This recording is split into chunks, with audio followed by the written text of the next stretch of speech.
Chapter 2043. Her man had vowed that he and his good brother, who was wandering in the martial arts world, had been betrothed to each other since a long time ago. No matter who did better or worse in the future, this marriage would not escape. She didn't take it too seriously. After all, she knew that although her man was amiable to everyone, he was actually very proud. Not everyone could make him nag for so long. Even when he sat at the same table as the county magistrate, no matter how much they felt like old friends at first sight and how watertight they were when drinking, her man didn't take those people in official hats seriously at all. On the contrary, when he drank with a few middle-aged men in the county yamen office, her man was more sincere and sincere. Therefore, she was a little worried. The brother that her man missed so much, the man that she and her two children only knew as Little Nyen, was definitely not simple. The two of them had been separated for so many years. Even if they could meet again one day, would that person still cherish that brotherhood as much as he did with her man when they were at their lowest point? If that person was doing well or even made a name for himself, would he still be able to treat her man as a brother? If not, how sad would her man be? Therefore, she hoped that person would come to drink with her man and call him brother. At the same time, she was afraid that if that person really came here, she would only bring them what old Master Lu said in his storytelling. Things remain the same, but people change. After the man heard his son's childish complaint, he patted the child's head and grinned. "Son, father promised you that your future wife would be this." The man gave him a thumbs up. The little boy was skeptical and muttered softly, "Don't be like little Xingzi on the street next door. Otherwise, I will take the wooden sword and run away from home to wander in the martial arts world." That little Xingzi who liked to pester him the most was not small at all. Her arms were as thick as his legs. The man smiled. "Little brat, running away from home. Can you bear to leave your parents?" The little boy was surprised. "I went to the river outside the town to wander in the martial arts world in the afternoon. I went home for dinner at night." His sister poked her head out. She put her finger on her cheek and made a face at her brother. The man and his wife looked at each other and smiled. She suddenly laughed and asked, "Why is our restaurant not selling that kind of green ant wine anymore? You're such a good businessman, yet you're competing with money?" The man shook his head and said, "I'm not selling it. I'm afraid that I won't be able to resist the temptation and will drink it myself. As for me, the next time you visit, bring me green ant wine to drink." The woman smiled and said, Okay, I'll go to the kitchen first. Tuan Tuan and Yuan Yuan help me look after them." The man nodded and said softly, "It's been hard on you, my wife. I'll be lazy today." She smiled and left. She felt a little sad. What hard work did she have? In this restaurant, her man was the one who had it the hardest. It had been like this all year round. In the past, he was already tired as a waiter in the restaurant. Now that he was the shopkeeper, he didn't have a moment of rest. In the past, it was to marry her. Now it was for her and their two children. There were many other women in the small town who wished that their lazy men would work more and not loiter around all day. But when it came to her, she wished that her man could really rest for a day and not think or do anything. But every time he nodded and said yes, he still got up early and worked in the dark every day. Every day he would smile when he met people. Marrying this man, she felt that she couldn't marry any better in this life. The storyteller downstairs still didn't talk about the soul-stirring battle of Liangmang outside the Northwest Pass. Instead, he had already talked about the wonderful comments of the Northwest Lord when he was still His Royal Highness. He said that being a playboy was also a technical job, and there were different grades. The lowest grade was only able to bully men and women with evil dogs. The slightly better one was wearing bright clothes and riding a horse, carrying a sword around his waist and holding a fan in his hand. When he fancied a beautiful girl, he pretended to be handsome and pretended to be a man and a dog. Then, the third class of hedonistic sons would have to memorize some romantic poems and songs. At the very least, they would have to be able to recite poems in front of women. They wouldn't have to make a fool of themselves by telling people that their father was an official or that their grandfather had troops under his command. The second-grade playboy was even more difficult to come by. Not only did he have to speak eloquently, He also had to know some Jianghu tricks and be very familiar with the hero saving the beauty. Even if the beauty wasn't in trouble, he had to create trouble for her. Don't be reluctant to spend money to hire people to act.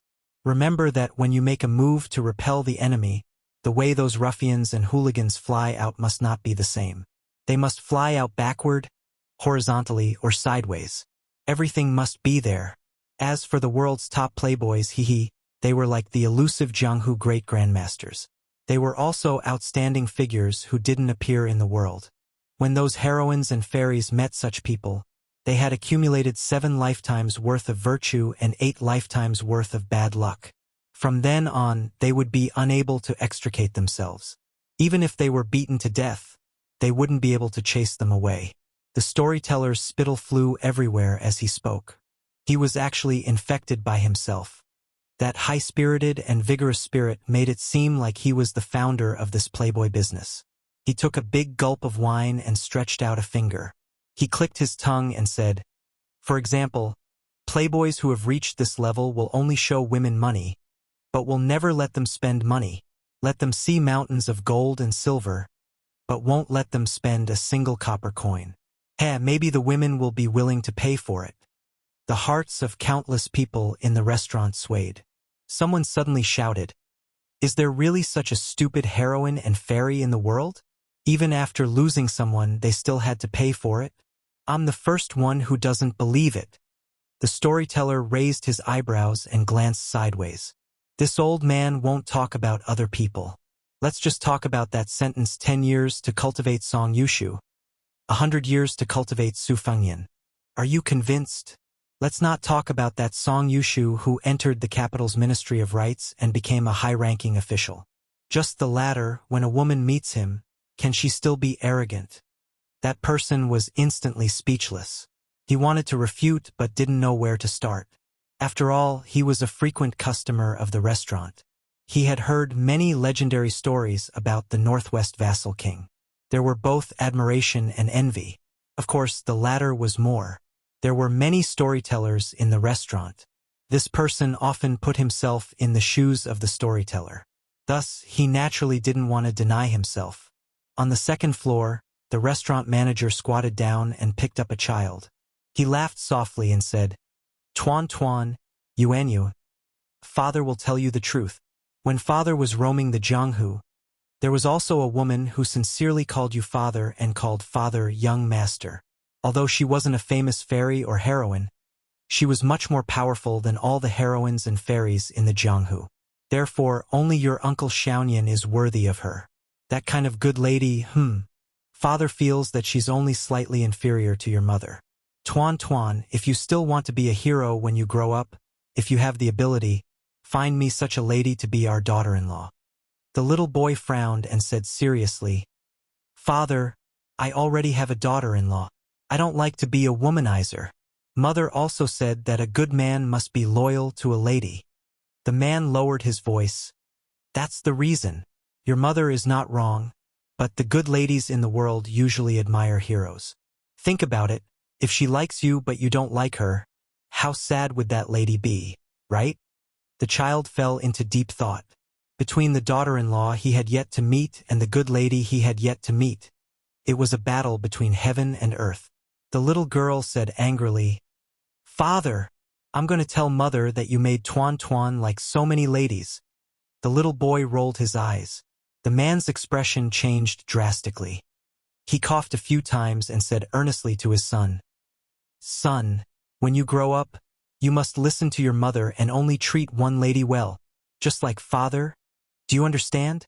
If you dare to be disobedient, Father will spank your butt until it blossoms. Your mother won't be able to stop it." The little boy sighed heavily. Alas, it was hopeless. The good lady who liked him was gone before he even met her. It was not that he was not afraid of his father, but every time his gentle mother scolded him with a straight face, he was very, very afraid. The storyteller downstairs drank a mouthful of wine and said with a smile, "In the final analysis, if you want to punch a heroine and kick a fairy, it's very simple. As long as you are half as handsome as the Northwest vassal king, it's enough." Boos suddenly sounded in the restaurant. The old man suddenly slammed the gavel, startling the drinkers who were caught off guard. This old man was the first to say that the rise and fall of 1,000 years is the most difficult thing to think about. We are ordinary people in the streets and alleys. We are just ordinary people. We are neither emperors, generals, ministers, nor officials. If we don't think about it, then we don't think about it. But in the end, there are still some unfortunate people who have to risk their lives and stand there, unable to take a step back. They also don't want to retreat. The whole restaurant was silent. The storyteller told the story tirelessly. He said that over there, the soldiers Chi Lian Yundan, the battlefield was filled with white bones entangled with grass roots. He said that the Sword River was filled with wind and snow. The sand and stones were frozen and the horses' hooves broke away. He said that when the guest of the southern border dragon palace, Luan, died, he said that the husband did not shed tears and did not leave. He said that when the Wudong great spiritual master, Yu Xingrui, died in battle, his body was hit by 12 Beimang arrows. He said that Beimang attacked the city day and night without rest. The grassland army outside the city was densely packed like a swarm of locusts. The ants on the wall attacked the city. It was a shocking sight. The fire of war was bright inside and outside the Beimang city. The battle was endless. He said that the battle of the Beimang city lasted from the beginning of autumn of the 3rd year of auspicious charm to the beginning of summer of the 4th year of auspicious charm. The old man's tone did not seem to be very agitated. He did not deliberately exaggerate the tragic and stirring feeling. He was just like an elderly neighbor who was narrating the trivial matters of the family. Chapter 2044. The storyteller paused for a moment and drank a mouthful of wine. After putting down the bowl, he seemed to be asking everyone but also asking himself, "We commoners, we don't know the height of the imperial court. We don't know the Jianghu. We don't know the life and death of the battlefield. But we do know the warmth and coldness of people's hearts, right?" The old man suddenly raised his voice. "Don't think! Unforgettable!" The spectators and listeners were shocked into a shudder. Then the old man said that the Bailiang cavalry were the best in the world. Their cold blades pointing everywhere, they were invincible and invincible. It was said that during the second siege of North Jebei City, the northern Mang barbarians were driven into desperation. Even half of the western capital of the southern dynasty was handed over to the Liuzhou Iron Cavalry with both hands. They were still attempting to break through the number 1 city of the northwestern border. He said that the white-robed monk of the 2 Zen temples, Li Shaoxin, was wearing a snow-white kasaya and stood alone outside Bailiang City. "I went from the south to the north. Whether I became a Buddha or not, I put it down. I, Li Shaoxin, have come to see Buddha." It was said that before this battle had even ended, Northern Liang's Ko Jianghuai, Xia Shibian, Chao Wei, Yu Luandao, and the former Northern Mang's Winterobo King Jingchong, these 5 famous generals of the present age, had joined hands to break through the Northern Mang Southern Dynasty's central western capital. As he spoke, Ji Province General Yang Huchen, River Province General Kai Bai, and Ji Province Deputy General Han Fong resolutely gathered together, entering the grasslands from River Province's border together with Yu Province's remaining cavalry. Together with Lu Province's armored cavalry, they attacked the Northern Mang barbarian army that was retreating from North Resisting City from the left and right like a turtle in a jar. He said that after that battle, the 3 military towns of Zhongzhong, Liuya, and Fuling were all broken and their people died in battle. He said that the partridge Zhou Kong personally went into battle 3 times and died on the battlefield. The Deputy General Li Yanchao took over the Tiger Tally and the right cavalry was left with less than 8,000 cavalry. In the end, there were less than 2,000 Bailiang frontier army in Huayang Pass. Corpses were everywhere inside and outside the city. After winter, the blood froze. Looking from afar, the Huayang Pass looked like a crimson pass. The Northern Liang King personally led 10,000 great snow dragon cavalry, directly bypassing the defeated Northern Mang's main army and making a long-distance raid to reinforce Huayang Pass. That Northern Liang Protector General Chu Lushan was sitting on the horse path on the city wall that was piled with corpses, holding a cold blade in his hand. The storyteller stopped talking and lowered his head to take a sip of the strong liquor. He closed his eyes and was a little tipsy. "The moon is small. and the truth is out. On the street of the restaurant, the sun was scorching hot. A yellow dog was lying on the ground, its head drooping and its tongue sticking out. Taiping dog. Inside the building, the old man raised the gavel high up. Just when everyone was ready to hear the sound of the gavel slamming the table, unexpectedly, the old man gently put it down and laughed heartily. Since ancient times, who hasn't seen the Qing dynasty? Today I see that the fame of my achievements surpasses that of the ancients. In this part of the world, heroes are vying for supremacy, while the smoke of gunpowder rises from all directions, and battles are in full swing everywhere. How unfortunate is it for us commoners to be in such troubled times? How fortunate is it for us commoners to hear about the great victory at the border and report it to the Central Plains? How many times can one laugh in one's life? When meeting in a drinking contest, one must be drunk. The old man poured a bowl full of liquor and raised it, saying loudly, "Everyone, can you drink with me? This old man. Drink this big bowl of Taiping wine." Inside the first floor, countless people laughed loudly and said boldly, "Let's drink! Let's drink! Do you think I'm afraid of you, old man?" The old man laughed heartily and wiped the corner of his mouth. He slammed the bowl heavily. "I've talked about the battlefield. Allow me to repeat the same tune. Later, let's talk about the Jianghu woman on the battlefield. There's a #1 assassin in the world whose name is unknown. She killed Beimang's Aquarius Prefecture's governor. Our Wulin Alliance master, Mount Huishanzi of the Great Snow Plateau, almost took the head of Beimang's crown prince in the midst of millions of soldiers. There's a blind female zither player who is the third most powerful in the world. The sect master of Zhulu Mountain, White Robe Luoyang, defended the east wall of the main hall alone at the last moment during the second defense of North Jebei City. A woman in a red robe shuttled through Beimang's army as if she was in an unstoppable place. The female sword attendant of the Wu family's sword tomb carried the famous sword Su of Gojoseon on her back. She took the lead in every battle, and the king of Beiliang jokingly called her the white horse female lieutenant of Liangzhou. The old man laughed heartily and asked loudly, "Who said that the women of the Central Plains only know how to hide in their boudoirs and apply rouge? Who said that women's lives are worthless than grass?" There were many women in the restaurant, and there were at least 20 to 30 of them. Hearing the old man's words, they were even more heroic than the men. Almost all of them raised their cups and bowls to drink. There were even a few extraordinary women who picked up their wine pots and drank directly. The restaurant was filled with cheers. The manager of the restaurant, who was lying on the second floor, couldn't help but clap and cheer. He said loudly, "Today, the heroine will drink for free." As a result, the crowd cheered even louder. A burly man raised his head and looked at the second floor. He pinched his throat and asked in a high-pitched voice, "Manager, I'll go back to being a woman today. Is that okay?"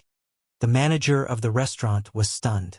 He laughed heartily and said, "Just based on your shameless ability, you're like my brother. Drink to your heart's content. I won't take your money, so I'll treat you to a drink." He hurriedly said loudly, "The others can forget about it. It's not easy for me to have a family to feed." The man's son, who was squatting next to him, suddenly stood up. He pressed his hand on the hilt of his wooden sword and hurriedly said loudly, "Yes, my father always said that the money for traveling in the Jianghu in the future is all in the money for the drinks. Not everyone can drink for free." The laughter continued. The storyteller found an opportunity to smooth things over for the manager. He immediately changed the topic. He slapped the gavel and deliberately asked, "Has anyone heard of a saying? If the heavens did not give birth to you, Li Chungang, the way of the sword would be like a long night." As expected, the restaurant was attracted again. In fact, there were rumors of this saying in the Jianghu, but it was not very widespread. After all, the new Jianghu was led by Shenyuan Qingfeng, who occupied 3 of the 14 chiefs of auspicious talisman. Whether it was the 10 great sects, the sage of the 4 directions, or the 10 great itinerant cultivators, every year, there would be an endless stream of fairies and gentlemen. Moreover, there had been endless wars in the past few years. The famous saying of the old sword god of spring and autumn, especially the drinkers near this small town, was a little unfamiliar. If the storyteller in the restaurant had not mentioned it many times in passing, perhaps no one would have known the inside story. After all, the four great masters of spring and autumn, including Li Chungang and Wang Xiu, were several generations away from the old Jianghu generation. The storyteller smiled and asked, "This old immortal of the way of the sword once lent his sword to the new sword god, Dong Tai. Then this old man can't help but ask, if the heavens did not give birth to you, Dong Tai, what would happen to our world?" This question was a little too high and a little too far, so everyone was a little confused. In fact, the Jianghu of the Central Plains had not heard much about what the Peach Blossom Sword God had done on the battlefield outside North Jebei Pass. It was as if Dong Tai, one of the four grandmasters of the martial arts evaluation, had been the most unknown in the battle between grandmasters outside the pass. Just as everyone's curiosity was piqued, the old man slowly picked up the gavel with a smile. However, before the old man could hit the table, someone scolded jokingly, "Damn you, Lu! This old man is deliberately trying to trick us. Isn't he? Wait a minute. Don't King say. If you want to know what will happen next time, listen to the explanation next time. I want to hear the answer today. As long as you are willing to tell me now, I, Guochunying, will buy the most expensive wine in your restaurant. 10 jars. How heroic. What a hero. I will have many children and grandchildren. Of course, if we were women, we would have warmed Guohaohen's bed long ago." The tall Guochunying stood in place with his arms crossed over his chest. He looked heroic, but in fact he was secretly laughing in his heart. He was wondering if 10 jars was too little.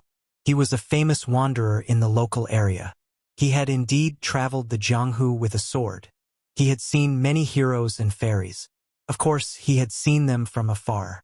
He could recognize them at a glance. They could not recognize him even if they opened their eyes wide. One thing Guochunying was most proud of was that he had been to the snowfield of Mount Hui in Zhenzhou 4 or 5 years ago. After he came back, he told everyone how the moonless restaurant towered into the clouds and how the purple robe of Mount Hui comprehended immortality by watching the snow overnight. It was as if he was squatting behind the female chief at that time. The truth was that Guochunying had been to Mount Hui, but like most of the Jianghu people, he had stopped at the Bull Mound. The famous moonless restaurant, on the other hand, could be seen from afar. At this moment, the manager of the restaurant shouted, 15 jars. Hero Gua, do you have such heroic spirit? Guochunying suppressed the smile on his face and sneered deliberately. 15 jars is nothing. 20 jars. You can pick 20 tables of customers and have 1 jar per table. A waiter who was squatting on the stairs immediately shouted, "Okay, 20 jars of the best Jiangnan Huadiao." This old man Lu was a little worried. He was depressed. How could he know what would happen to the human world without the peach blossom sword god Dong Tai? In the old man's opinion, what would happen to the human world? What else could happen? His original intention was to casually throw out a chewy package, and when the drinkers dispersed, he could ask the shopkeeper for an answer. It should be known that the content of his daily storytelling was given in advance by the shopkeeper of the restaurant in detail. He was just polishing the details. At the critical moment when the old storyteller secretly looked at the second floor, hoping that the manager could help him out of the hole, there was a crisp sound of horse hooves on the bluestone street outside the restaurant. It sounded like a summer rainstorm. It sounded like the horses stopped outside the restaurant. Chapter 2045. This kind of horse was definitely a rare animal in this place where the scenery was beautiful and the scenery was short. Within a radius of 100 miles around the small town, it was likely that they could only see it in that small, half-abandoned relay station. Moreover, those 2 or 3 horses also looked old and thin. Outside the town, there wasn't even a county government. Only a few years ago, during the most tense period of the war, did they hear that a group of cavalry passed by outside the big neighboring county. There were only a dozen or so riders. Only later did they know that they were the scouts under the command of the King of Yen. They had seen those dozen or so riders.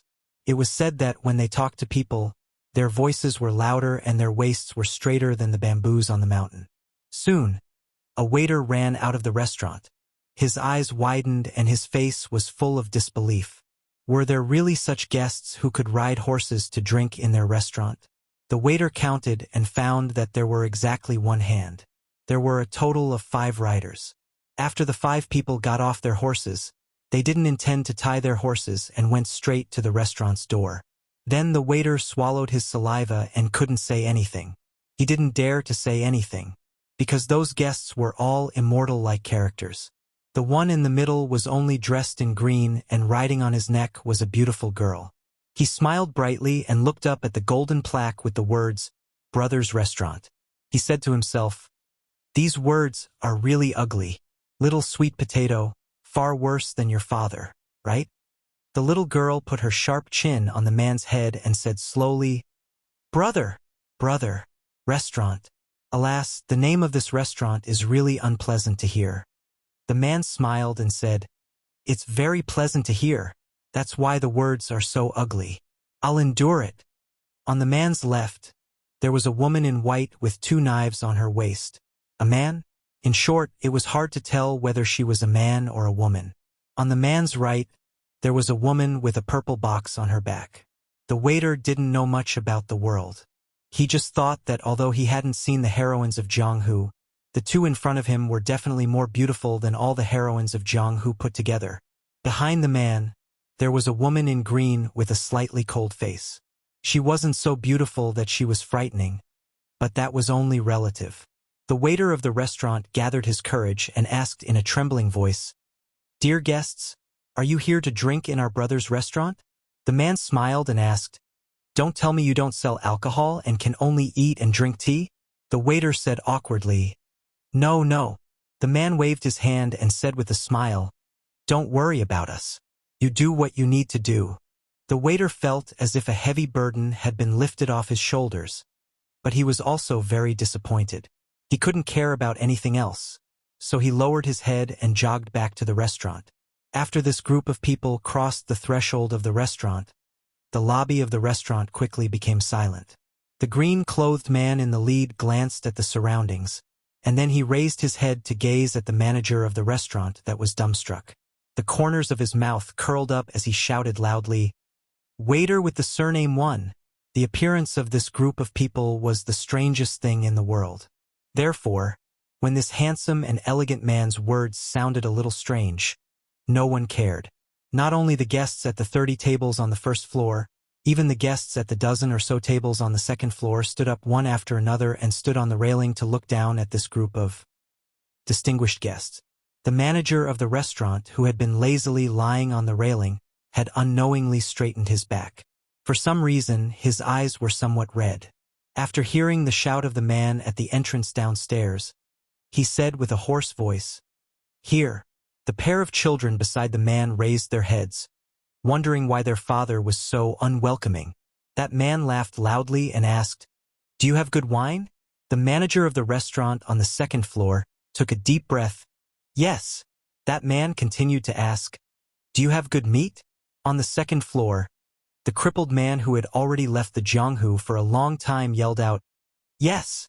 That man paused for a moment and asked, "Do you have a wooden sword?" The man who had once walked the Jianghu with a dog paddle, and had also won the great title of when bushing in the capital, grinned and said, "No." The man downstairs made an "oh" sound and said loudly, "Then do you have brothers?" The manager of the restaurant, who was no longer a wandering warrior with a wooden sword, this one Hua, who had left the Jianghu in dire straits and then married and had children in his hometown, raised his arm that had not been broken and blocked his eyes, as if he did not want all the guests to see his appearance. With a suppressed sobbing tone, he smiled and said, "Yes, I have always had it." The little girl shouted worriedly, "Father!" The man carelessly wiped his arm and put it down. He smiled happily and said, "It's okay. It's okay. Father is happy. That Uncle Xiaonian of yours has come to our house. Let's go. Let's go downstairs together."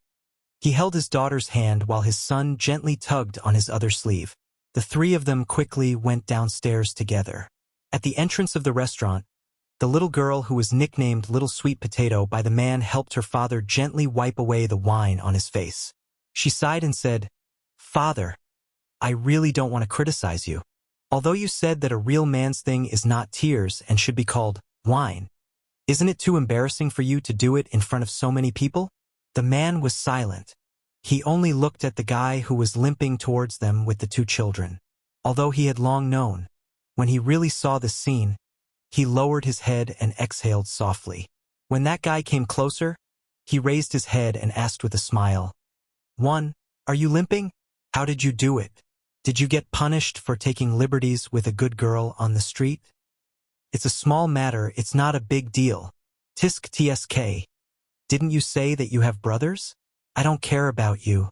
I think that guy is really nothing. But my brother was once the #1 in the world. He used my sword moves and beat Tuoba Bodhisattva until he covered his head and fled like a rat. Do you have such a brother? Can you find someone with the surname Su for me in this world? Even half of it is your ability. There's really no way to find him. Can be seen that my luck is not as good as yours. My brother is not as good as yours. Yo, Su, your skin is no different from back then. But you're different." After Su said this, Wenhua wanted to say something but hesitated. In the end, he just rolled his eyes and gently pulled the two children who were hiding behind him in front of him. Then, he patted the two little heads one after another. "My son is called Wen Liang. My daughter is called Wen Xiu. Her nickname is Tuan Tuan and Yuan Yuan. Very festive. Tuan Tuan, Yuan Yuan, call Uncle Su. It's okay if you don't call him that." The two children were obviously a little curious and scared. They really didn't call him that. It seemed that this was a little awkward. When Hua scratched his head. This was ridiculous. Su Fengnian stretched out his finger and pointed at his daughter who was sitting on his neck. "My daughter, Su Nianliang, nicknamed Little Sweet Potato. She likes to play wildly, so she's a little tanned.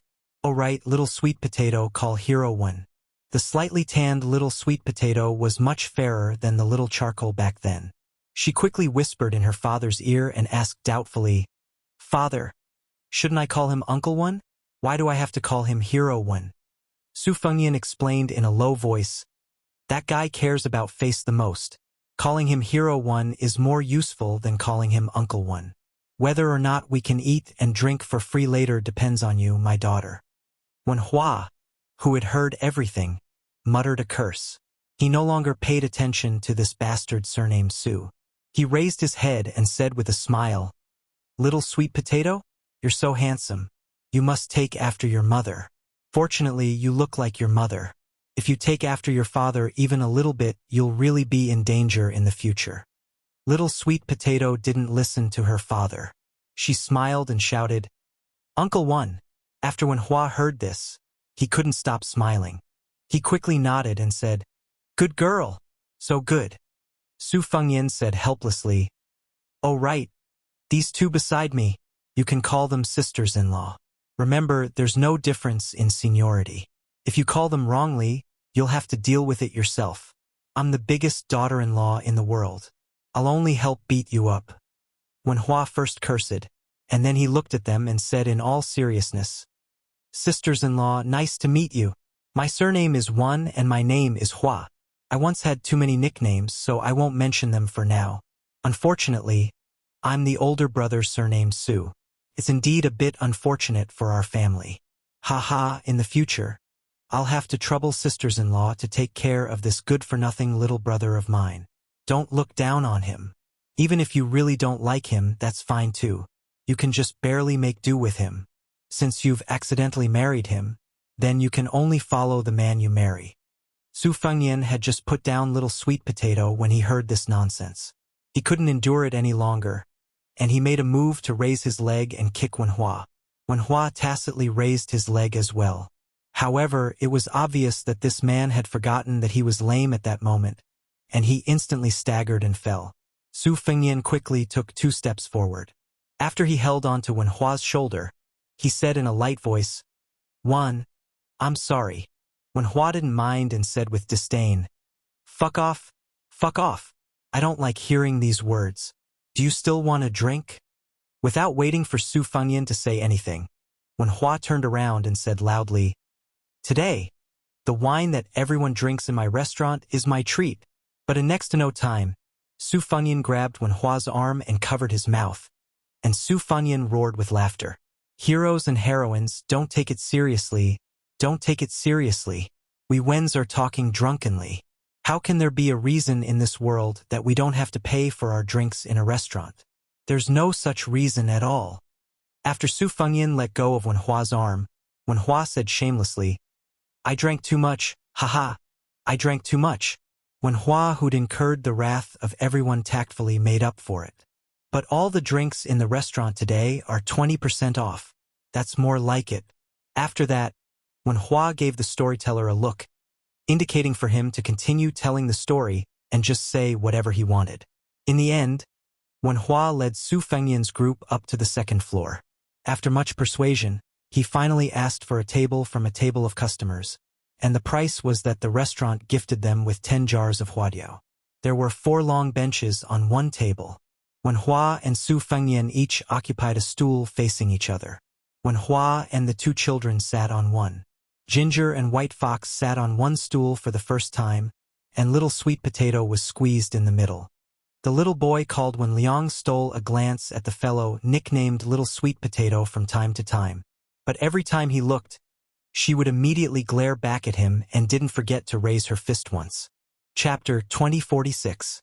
Then one deliberately placed the wooden sword at his waist gently on the table, while the other placed the long and narrow wooden knife heavily on the table. Tit for tat. The old man in the middle of the hall downstairs began to tell stories again. As long as the topic of the peach blossom sword Ga Dong Tai was temporarily ignored, the old man was very familiar with the way. He gradually entered the best state again and talked endlessly. After drinking 2 more bowls of wine, he was really a little drunk. He was tongue-tied and said some inappropriate things. However, in this small town that was far away from trouble, no one really thought about it and no one cared about it. The old man said, "I use peach blossoms to buy spring wind. Would the deities give it to me? I use green ants to buy the central plains. Would the emperor sell it?" Later, people asked where the Northwest vassal king went. They all said that he died in the northern expedition to the grasslands. Some said that he died of illness on the way to the capital, but some said that he took off his armor and retired. The old man stretched out a finger and shook it. He sighed with emotion. "Dead. Of course he's dead. Think about it. He fought with Tuoba Bodhisattva in the western region, the Longyan Plains, and the Beijua city. Not to mention those endless celestial deities. After that, he led the cavalry under his command to the north to attack the grasslands. Alas, our young vassal king with a different surname has accumulated too many injuries. It's really difficult to recover from them. What a pity. Heaven is jealous of heroic talents. You hit the nail on the head." On the second floor, Su Fengyan almost spat out a mouthful of wine. He stared and said, "You also taught him this?" Wen Hua said unhappily, "This old man Zhang made it up himself. I feel quite comfortable listening to it." Soon, the person downstairs said again, "Scholarly honors are only taken from horses. Take off the saddle and temporarily enter the restaurant." What a good take off the saddle and temporarily enter the restaurant. If that king of Beiliang was still alive, and if he could come to this restaurant, this old man Zhang would be willing to bow to him and not raise his hands. Su Fengyan said with a smile, "It sounds quite comfortable." Wen Hua grimaced, "I'll deduct his wages later." At this moment, Wen Hua's wife jogged up the stairs. When she saw this table of people, she was slightly embarrassed, and for a moment, she bit her lips and didn't know what to say. Su Fengyan immediately stood up and said in a deep voice, "Su Fengyan greets sister-in-law."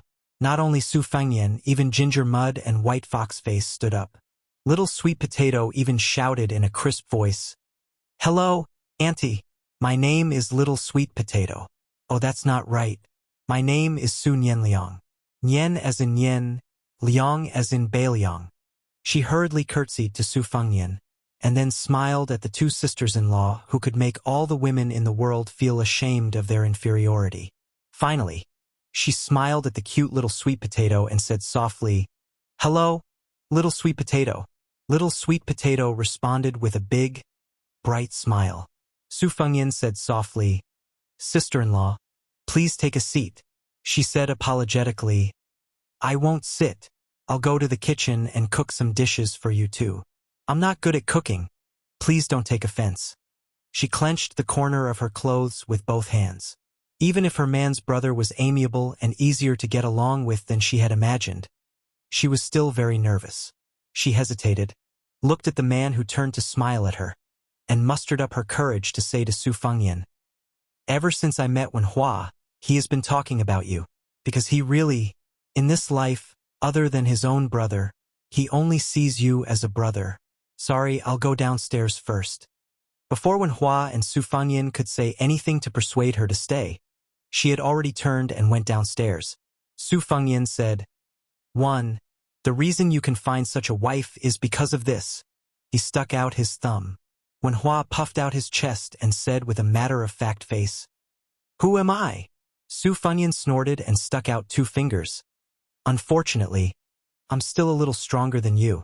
Now I have." Before Su Fengyan said the word, "too" proudly, Jiang and I snorted coldly, and Baihuer glanced at him coldly. There was only half a pot of wine left by the guests on the table, and it was quickly distributed to the 2 of them. Su Fengyan coughed and raised his eyebrows. "1. Where's the wine?" Baihuer stood up and sneered. "I'll go get it. Remember to drink well later, drink slowly." Su Fengyan sat upright and still, as if he was going to die, and nodded vigorously. Jiang and I also stood up. "I'll go to the kitchen to help." Little Sweet Potato cleverly echoed, "I'll go too." Wenhua rubbed his daughter's head. "Yuanyu, help lead the way." The little girl was thin-skinned. She finally mustered up the courage to call Uncle Su or Uncle Xiaonian. She did not expect that after the guy made a face at her. She was scared off and quickly ran away. The little boy, Wenliang, was the last to move. After running a few steps, he turned around and shouted, "Uncle Xiaonian." Su Fengyan nodded and smiled. "I came in a hurry this time and forgot to bring a greeting gift. Uncle will make it up next time." The little boy nodded vigorously.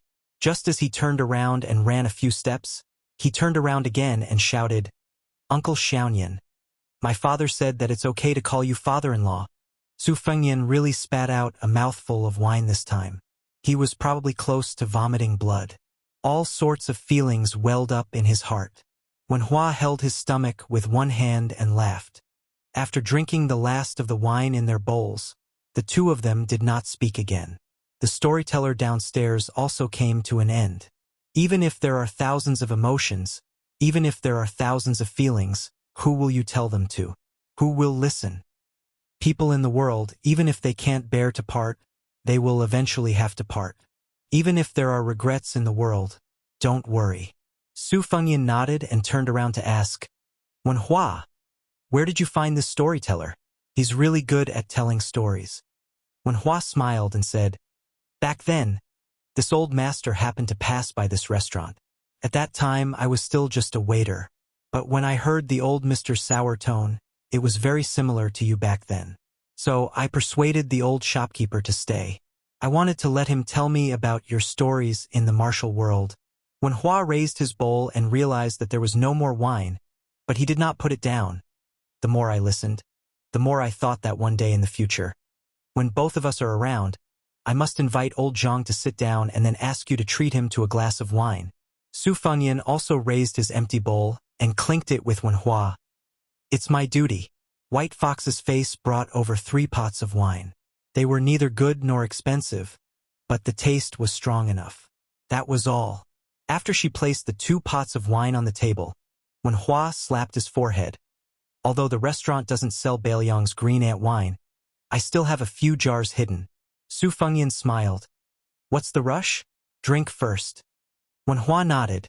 "That's true. It's finally a good time for us brothers to drink and eat meat without holding back. We don't have to worry about whether we'll have the next meal.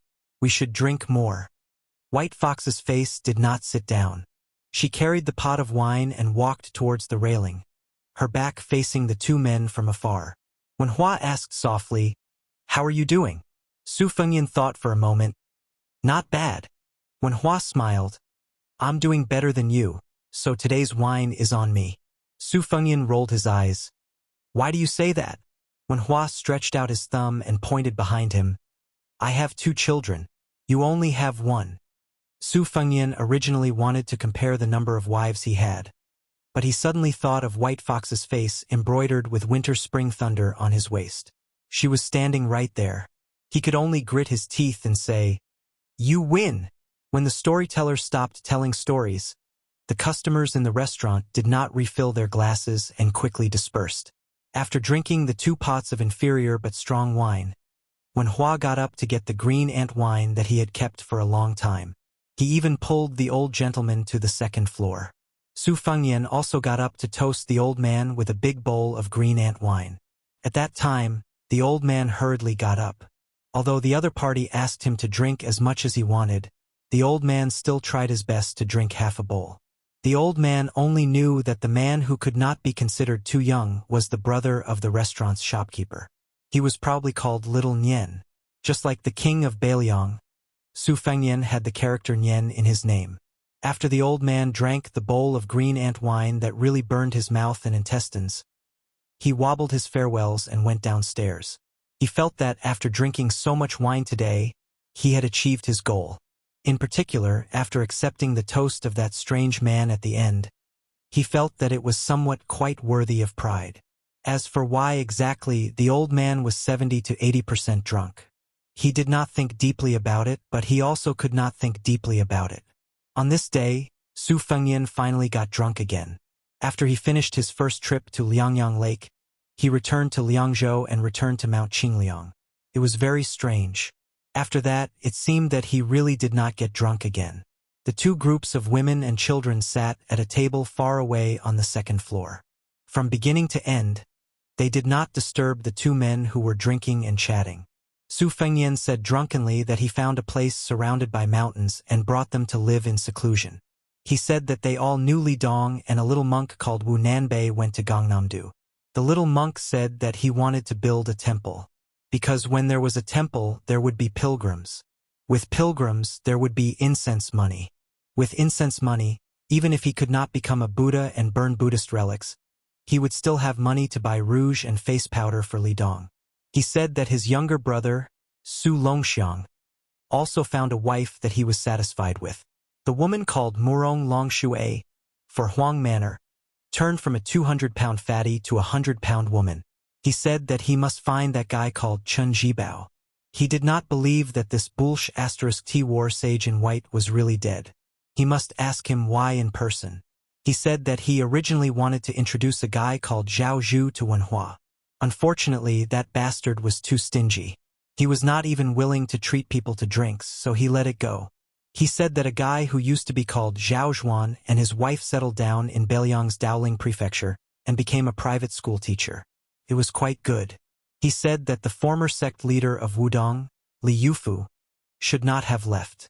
It was not worth it, even if that young Taoist did it for the sake of the common people.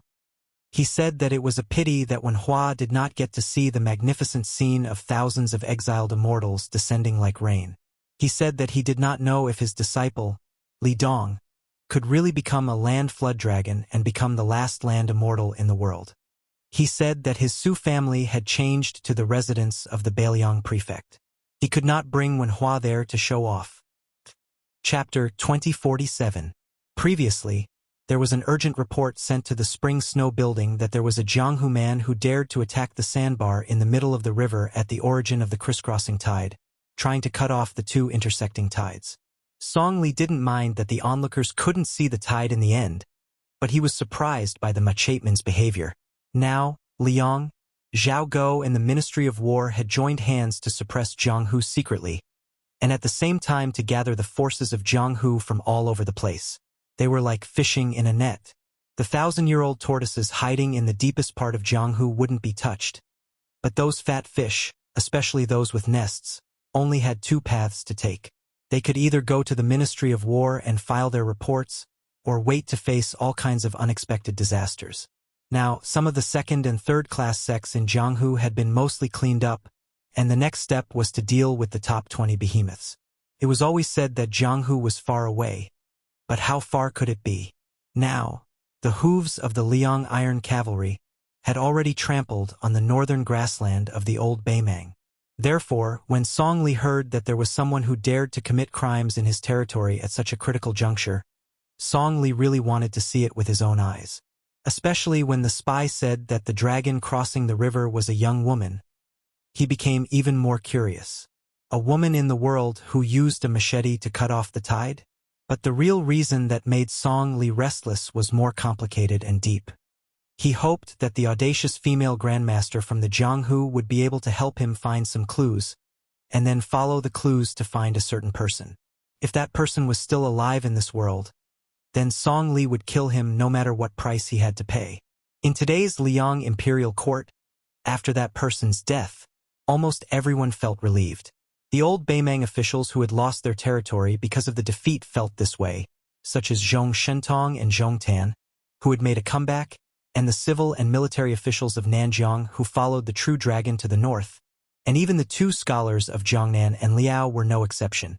This kind of feeling could only be understood but not described. Even though the officials from Beimang were gathered in the capital, as long as they thought that that person was gone and would not appear in the future, they felt that it was not unbearable for the Liang party, which was still in its embryonic form, even if it eventually became the general trend.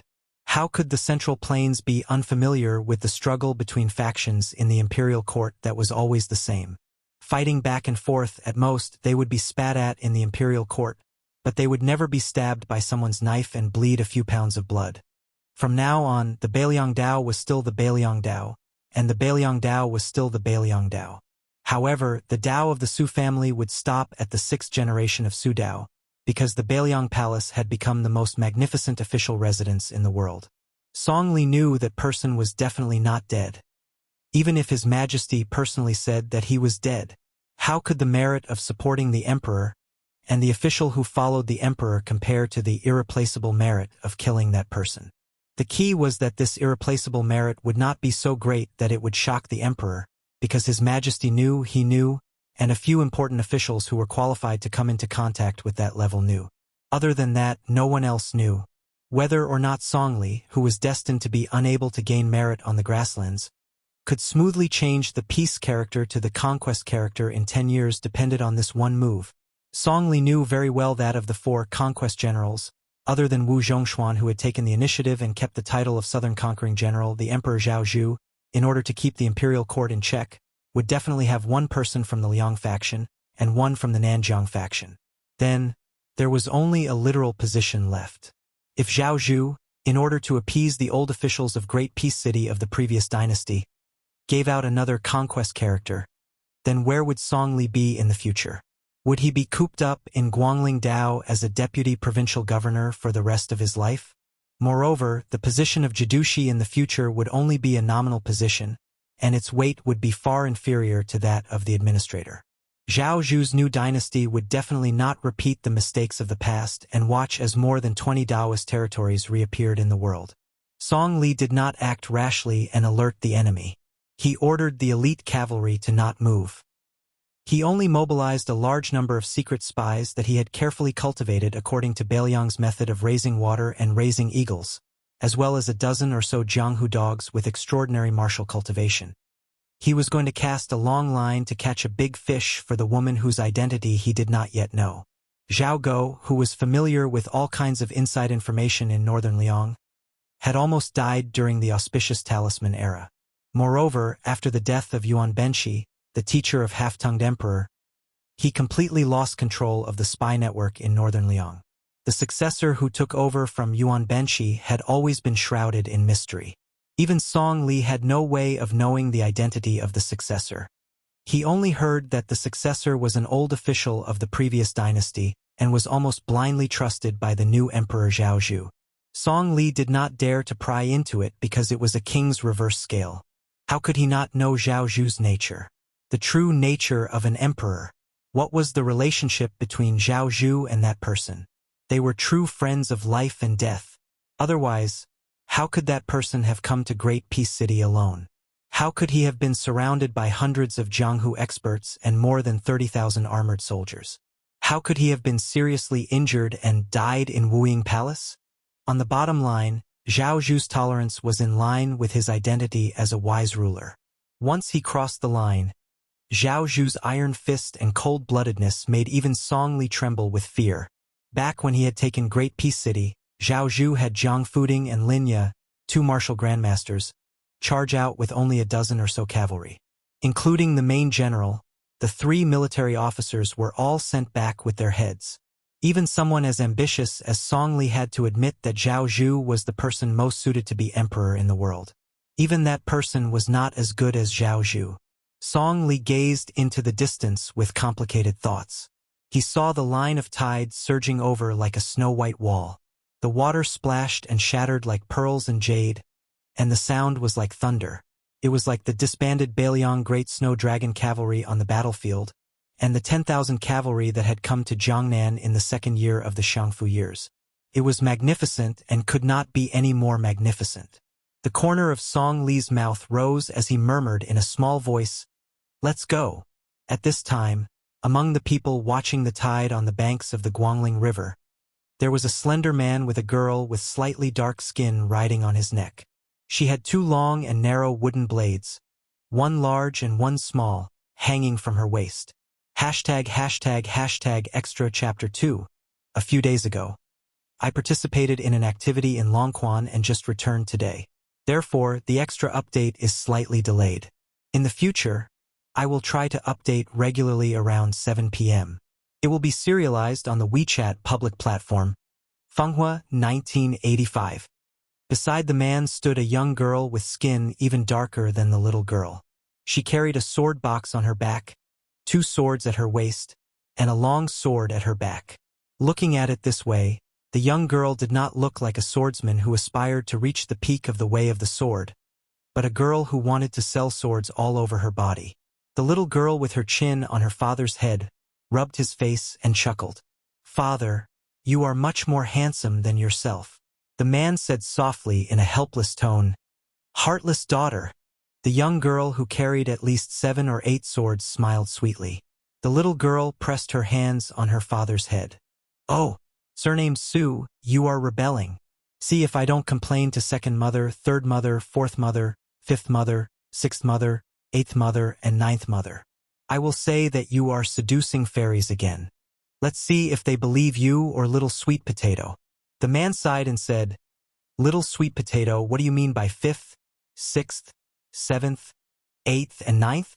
Besides, this kind of joke must not be made. When I return home, the first thing I will do is kneel on the washboard for 3 days and 3 nights. Won't you feel bad?" The girl nicknamed Little Sweet Gourd folded her hands and looked at the tide. She sighed and said, "Father, I miss our hometown a little. Brother Short Gourd, Uncle Li Yanchao, Grandpa Yen, and Grandpa Gu all love Little Sweet Gourd the most. Especially Grandpa, they don't want to see you. They only like Little Sweet Potato." The man smiled and nodded. He did not dare to refute. Little Sweet Potato also sighed and said worriedly, "Father, are we not going back to our hometown anymore? Will Little Sweet Potato never see that big lake again?" Without waiting for the man to answer, the little girl sighed heavily again. "Our family's lake is called Tidehark Lake.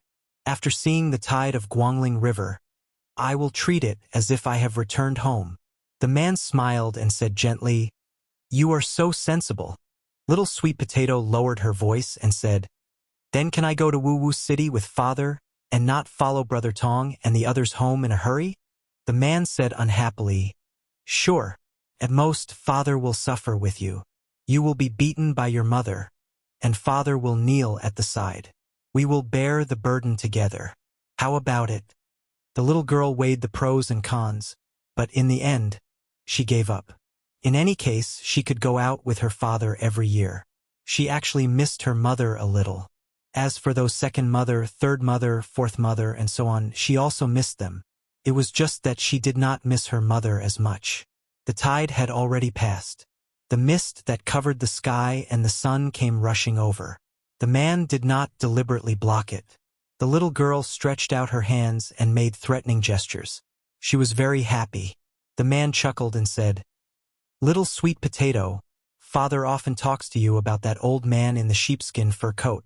Back then, your father fought side by side with him here. He broke 2,600 armor with one sword. Don't forget, that was one sword in one breath. To be honest, in father's opinion, other than ancestor Lu, I am afraid no one else can do it. Little Sweet Potato asked curiously, even father can't do it? The man thought for a moment. His chi is enough, but it is very difficult to use it on a sword. It is far from being as free and easy as that old man in the sheepskin fur coat. You didn't see that sword? Little Sweet Potato waited quietly.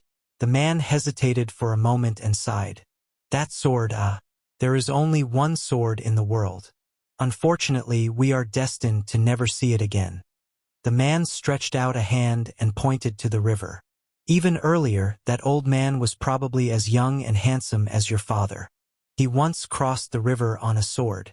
He was more immortal than an immortal. Little Sweet Potato suddenly gave a thumbs up. Grandpa Lee, you are amazing. Chapter 2048. Of the 3.5 disciples, the other half was the Fish Dragon Gang's young man, Wang Dashi. Su Fengyan didn't want to interfere too much with Wang Dashi's life. As for the other three, Yulong's luck was too strong. In fact, there was no need for Su Fengyan to do anything unnecessary. This child was really addicted to being in the border army. In just 5 to 6 years, according to his real military achievements, he really became a lieutenant of the Yuzhou cavalry. The speed of his promotion was astonishing. It was said that when Ko Jianghuai left the northwest border, he also wanted to take this youth to the capital to enjoy life. However, Yu Dilong ignored him and said that he would retire from the army after conquering the entire grassland. He would think about what he would do in the future. Lu Yunzhang's temperament was the most unstable, but he was the most ambitious. Otherwise, he wouldn't have left the Beiliang frontier army and established a sect in Martial Emperor City alone in an attempt to become the second Wang Shenji. As for Wang Shang, Su Fengyan spent the most effort to cultivate him. Otherwise, he wouldn't have taken him with him. He wholeheartedly wanted to make Wang Shang into a female Dong Tai. Now that the world's luck had collapsed, most of it rushed into the capital and merged with the new Zhao dynasty's royal family. Therefore, the achievements of the world's martial artists in the next 60 years largely depended on how much luck they could absorb or steal in the next 10 to 20 years. Yu Dilong insisted on staying in the Beiliang frontier army, which was a great opportunity. Because the luck of the Yelu and Murong families on the grassland was flowing to the capital of Liang, Yu Dilong was close to the capital and naturally benefited greatly. Now that most of the Qi cultivators in the world had died, especially the great Qi cultivators, it was unlikely that anyone would be able to see through the mysteries of heaven and be willing to reveal them. The two of them walked to the place where the horses were tied. Previously, the riverside was crowded with people. There was no lack of half-baked officials and hedonistic sons. This group of people couldn't go to the spring snow building, which was the best place to enjoy the scenery, but they didn't want to go with the flow. Therefore, they temporarily built a rough and sturdy wooden platform. The nearby area naturally formed a place for horses and carriages to gather. Some active businessmen helped people take care of the horses and carriages there. Dozens of wooden stakes were set up by the roadside to tie the horses. In addition, the noble families had groups of strong servants to take care of the carriages and carriages, so no one dared to steal the horses. By this time, most of the sons of the noble families had already left. Only a few horses were left tied to the wooden stakes. They couldn't be considered good horses, but this was normal. The world's best horses were all under the buttocks of the border troops galloping on the grassland. The second best horses were also raised in Beiliang's Lianglong pasture and Jizhou's Yulin horse ranch. The second best horses were also raised in the large horse ranches in Beiliang's Lianglong pasture and Jizhou's Yulin horse ranch. When they walked together, Su Fengyan, who was wearing a root-like mask, and Wang Shang, who was carrying a sword and a case on his back, discovered that there was a commotion and a dispute. It turned out that there was a young master who accidentally lost the bamboo tablet that the merchants had previously distributed. When he went back to get his horse, he was temporarily hired by the merchants to make things difficult for him. Originally, if the young man was more sophisticated, it would actually be a small matter to spend a few hundred copper coins. However, in the end, He was a young hero who was inexperienced and easily became hot-blooded. He was thin-skinned and suffered a loss. After several rounds of pushing and shoving back and forth, he wanted to draw his saber at the slightest disagreement. The young woman accompanying him, who was the same age as him, couldn't stop him no matter how hard she tried. Her delicate and pretty face was filled with embarrassment, but it couldn't be said that she was frightened or panic-stricken. Those who lived at the bottom of the Jianghu couldn't be compared to those high and mighty immortals who flew here and there to fight.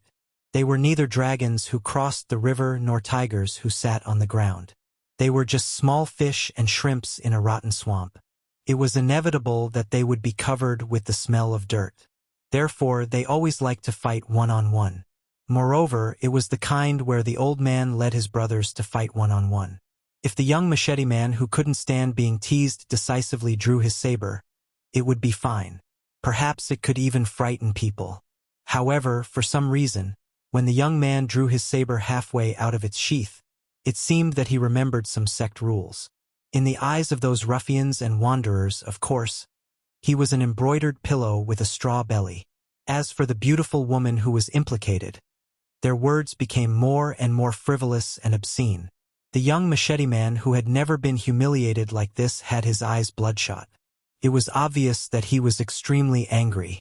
His whole body was trembling, but the hand that held the saber was still very steady and motionless. When a person has practiced the saber to such a level, even if one doesn't talk about the level of the saber technique or the good or bad moves after drawing the saber, once one has the meaning, it means that one has truly reached a higher level. In the future, one's path of practicing the saber will only become wider and wider.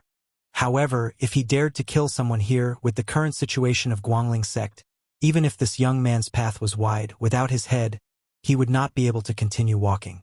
When the young machete man saw that the ruffian dared to extend his hand to touch the chest of the woman beside him, he completely exploded. The speed of the saber was so fast that those ruffians who couldn't even be considered half a Jianghu person could not see it clearly.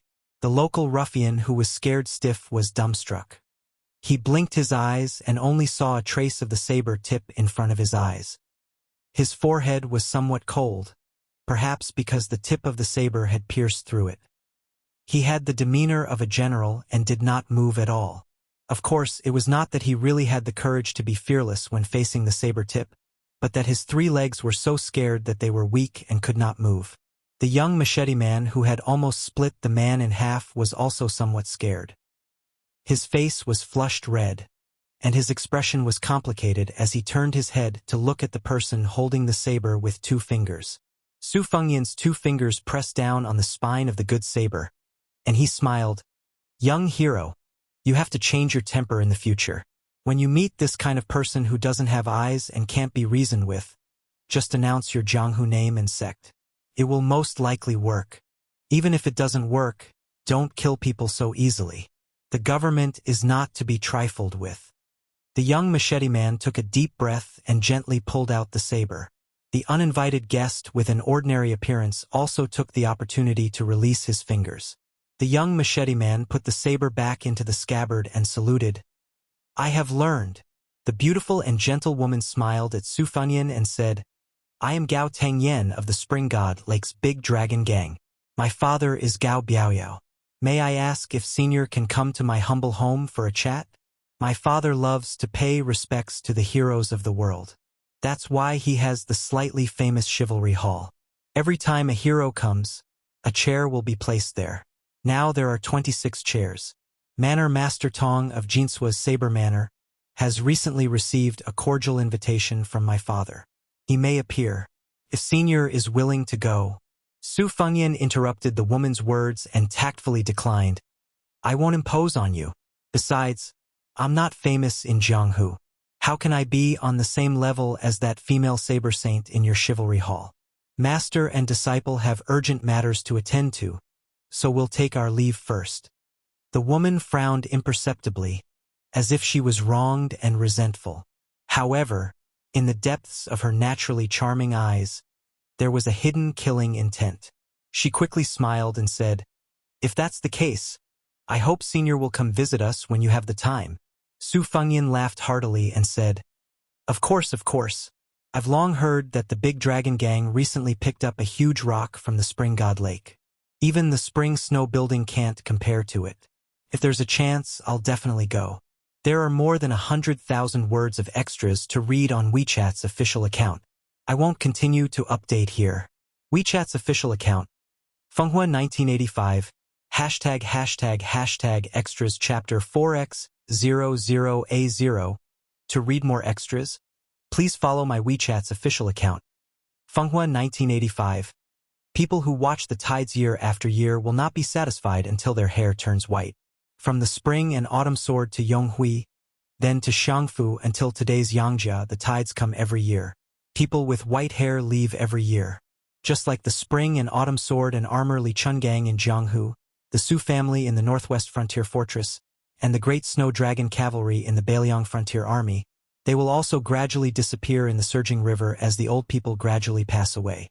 Zhao Yi, the Prince of Guangling, who met a tragic end, once said at the celebratory banquet after the pacification of West Chu that there were only 5 people in his life that he wished to be safe and sound. His old friends on Qingshan, the famous library, and the Spring Snow Building. However, as soon as he finished speaking, the Prince of Yan's horse hooves crossed the Guangling River, and the Spring Snow Building, which Zhao Yi regarded as his exclusive property, became someone else's plaything in the blink of an eye. Su Fengyan glanced at the high Spring Snow Building. Wang Xing asked, "Master, what are you thinking about?" Su Fengyan rubbed his chin, a thoughtful expression on his face. Wang Sheng, who are the new top 10 beauties of the Rouge ranking? Wang Sheng stamped his feet and said angrily, "Master!" Su Fengyan laughed heartily. "Don't worry, your master doesn't have the guts to steal." Wang Sheng cautiously glanced at his master, half believing and half doubting. The latter returned a glare, but it did not have much power. The young girl smiled. Su Fengyan looked at this disciple he had picked up on the shores of the Eastern Sea and said softly, "Climbing the path of the sword has always been a process of going from simple to complicated, and then from complicated back to simple. At that checkpoint, if you can endure it, you will be able to gallop across a wide expanse of flat land. If you can't, you can only wander about halfway up the mountain for the rest of your life." Apart from the sword case that old Huang had left behind in Martial Emperor City, Wang Sheng also had 9 swords of different sizes hidden in it. They were the thin as a willow branch, moose fish, the dogwood personally forged by the old Northern Han's scholarly sage, Wild Crane, the talisman sword of the great Feng dynasty's loose immortal Huang Sishan, and the short sword orb, which the nameless assassin had pierced through the Emperor of Dongyua's abdomen in the early spring and autumn period. Together with the 5 swords, Dragon's Head, 9 Springs, Guozhua, Cloud Mist, and Zhongbing, old Huang's sword case was once again filled with 9 swords. Apart from this, the long sword that hung horizontally behind her waist was the renowned great sword, Swallow's Jaw. In the Great Weapon ranking that was released at the same time as the Rouge ranking, this sword was listed in the 5 spears, 10 sabers, 20 swords, ranking 11th out of the 20 swords and 18th out of the Great Weapon ranking. As for the twin swords hanging from the young swordswoman's waist, they were treasures of the Tide Listening Pavilion's armory. Although they were not as good as the Path of Shu that Yu Groom had taken after the battle at the border, and the Path of Shu that had been taken away by him. Chapter 2049. The Fuji that Su Fengyan had given to Ko Jianghuai, who was then the general of Liuzhou, was considered a top-notch weapon in the Tide Listening Pavilion. White Sword, 100 Refinements, was a homonym of the sword's name. It was quite interesting. All the famous swords in the world were connected and most of them had heavy sword chi. Ever since Wang Sheng started practicing the sword, he had been wearing this comical attire, as if he wished he could hang all the famous swords in the world. Even when he had followed White Fox to Beimang to gain experience in the early years, he was no exception. Over time, he was able to absorb the sword chi to temper his body and improve his innate constitution. In the end, he was able to become naturally connected with the sword. Although Wang Sheng wasn't unreasonable natural sword embryos like Zhang and I, Chun Tianyuan, or the charcoal girl from the Guanyin sect in the South Sea, he was still a rare genius in the way of the sword.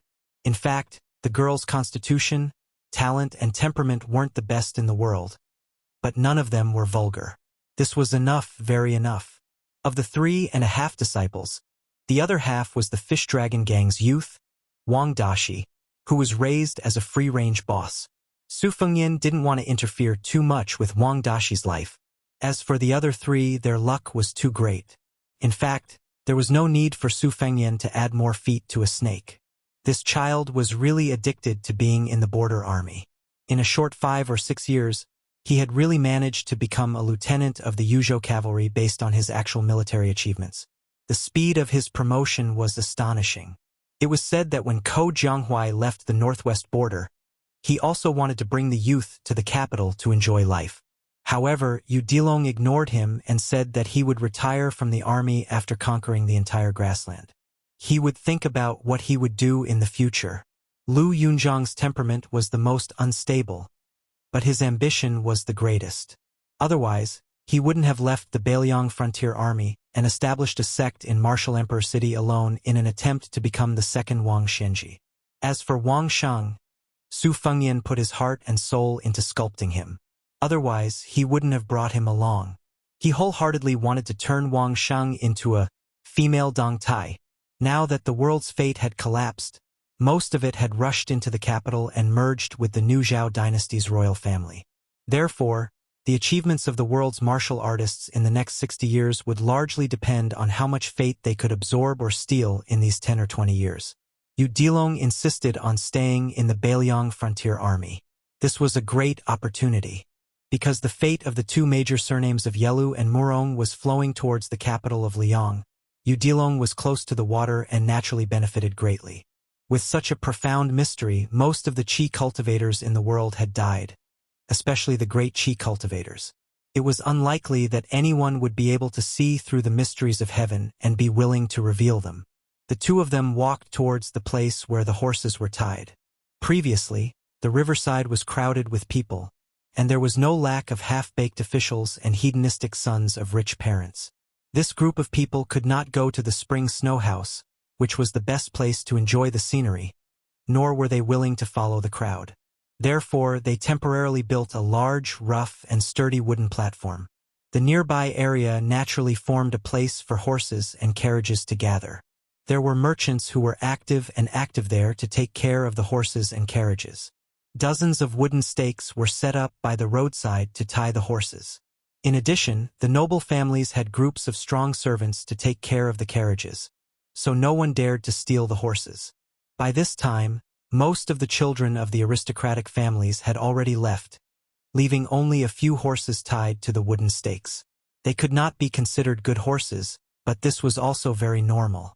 The best horses in the world were all under the buttocks of the border troops galloping on the grassland. The second-best horses were also raised in Beiliang's Lianglong pasture and Jizhou's Yulin horse ranch. The second-best horses were also raised in the large horse ranches in Beiliang's Lianglong pasture and Jizhou's Yulin horse ranch. When they walked together, Su Fengyan, who was wearing a root-like mask, and Wang Shang, who was carrying a sword and a case on his back, discovered that there was a commotion and a dispute. It turned out that there was a young master who had carelessly lost the bamboo tablet that the merchants had previously distributed. When he returned to get his horse, he was temporarily hired by the merchants to make things difficult for him. Originally, if the young man was more sophisticated, it was actually a small matter to spend a few hundred copper coins. However, in the end, he was a young hero who was inexperienced and easily became hot-blooded. He was thin-skinned and suffered a loss. After several rounds of pushing and shoving, if there was a disagreement, he would pull out his saber. The young woman accompanying him, who was the same age as him, could not stop him no matter how hard she tried. Her delicate and pretty face was filled with embarrassment, but it was not to say that she was frightened or panic-stricken. Those who lived at the bottom of the Jianghu could not be compared to those high and mighty immortals who flew around to fight. They were not like dragons who crossed the river or tigers who sat on the ground. They were just small fish and shrimps in the mud. It was inevitable that they would be covered with the smell of dirt. Therefore, they always liked to fight one-on-one. Moreover, it was the kind where the old man led his brothers to fight one-on-one.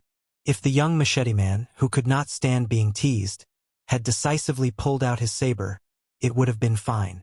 Perhaps it would have been able to intimidate people. However, for some reason, when the young man pulled out his saber halfway, he seemed to have remembered some sect rules. In the eyes of those ruffians and wanderers, of course, he was like an embroidered pillow with a straw belly. As for the beautiful woman who was implicated, their words became more and more frivolous and obscene. The young machete man, who had never been humiliated like this, had bloodshot eyes. It was obvious that he was extremely angry. His whole body was trembling, but the hand holding the saber did not move at all. It was very stable. When a person has practiced the saber to such a level, even if one does not talk about the level of the saber technique or the good or bad moves, once one has the meaning, it means that one has truly reached a higher level. In the future, on the path of practicing the saber, the path will only become wider and wider. However, if he dared to kill someone here with the current situation of Guangling sect, no matter how wide this young man's path was, without his head, he would not be able to continue walking. When the young machete man saw that the ruffian dared to extend his hand to touch the chest of the woman beside him, he completely exploded. The speed of the saber was so fast that those ruffians who were not even half of the Jianghu people could not see it clearly. The local ruffian, who was scared out of his wits, was dumbstruck. He blinked his eyes and only saw a sliver of the saber tip in front of his eyes. His forehead was somewhat cold, perhaps because the tip of the saber had pierced through it. He had the demeanor of a general and did not move at all. Of course, it was not that he really had the courage to face the saber tip, but that his 3 legs were so scared that they were weak and could not move. The young machete man, who had almost split the man in half, was also somewhat scared. His face was flushed red, and his expression was complicated as he turned his head to look at the person holding the saber with 2 fingers. Su Fengyan's 2 fingers pressed down on the spine of the good saber, and he smiled. "Young hero, you have to change your temper in the future. When you meet this kind of person who does not have eyes and cannot be reasoned with, just announce your Jianghu name and sect. It will most likely work. Even if it does not work, don't kill people so easily. The government is not to be trifled with." The young machete man took a deep breath and gently pulled out the saber. The uninvited guest with an ordinary appearance also took the opportunity to release his fingers. The young machete man put the saber back into the scabbard and saluted. "I have learned." The beautiful and gentle woman smiled at Su Fengyan and said, "I am Gao Tangyan of the Spring God Lake's Big Dragon Gang. My father is Gao Biaoyao. May I ask if Senior can come to my humble home for a chat? My father loves to pay tribute to the heroes of the world. That is why he has the slightly famous Chivalry Hall. Every hero who comes will have a chair. Now there are 26 chairs. Manor Master Tong of Jinsua Knife Manor has recently received a cordial invitation from my father. He may appear, if Senior is willing to go." Su Fengyan interrupted the woman's words and declined. "I will not impose on you. Besides, I am a nobody in Jianghu. How can I have the qualifications to sit on the same level as that female saber saint in your chivalry hall? Master and disciple have urgent matters to attend to, so we will take our leave first." The woman frowned imperceptibly, as if she was wronged and resentful. However, in the depths of her naturally charming eyes, there was a hidden killing intent. She quickly smiled and said, "If that is the case, I hope Senior will come visit us when you have the time." Su Fengyan laughed heartily and said, Of course. I have long heard that the Big Dragon Gang recently fished up a Spring God Lake stone that is as large as a mountain. Even the Spring Snow Building cannot compare to it. If I have the chance, I will definitely go. ### extra chapter 5x00A0. To read more updates, please follow my WeChat public account. Fenghua 1985. At that moment, she even felt that if she married Song Chomu today, she would be able to see this female saber saint once or twice every few years. Then her life would be worth it. This was not only because Gao Tangyan was snobbish, but because Tong Shanchuan's current status in Jianghu was too high and too detached. Compared to Tai Bai Sword Sect's Chun Tianyuan, who wantonly squandered his talent and abandoned himself, Tong Shanchuan's courageous progress on the path of martial arts was particularly eye-catching. It was said that Ko Jianghuai, who entered the capital's Ministry of War as the right assistant minister because of his military achievements, was shocked when he saw her at the border of Ji province. However, this great marriage that should have been passed down as a legend in the imperial court ended without any results. Tong Shanquan indifferently shook his head in the face of Gao Tongyan's almost servile invitation. He said, "I appreciate your kindness." Then, Tong Shanquan disappeared in a flash.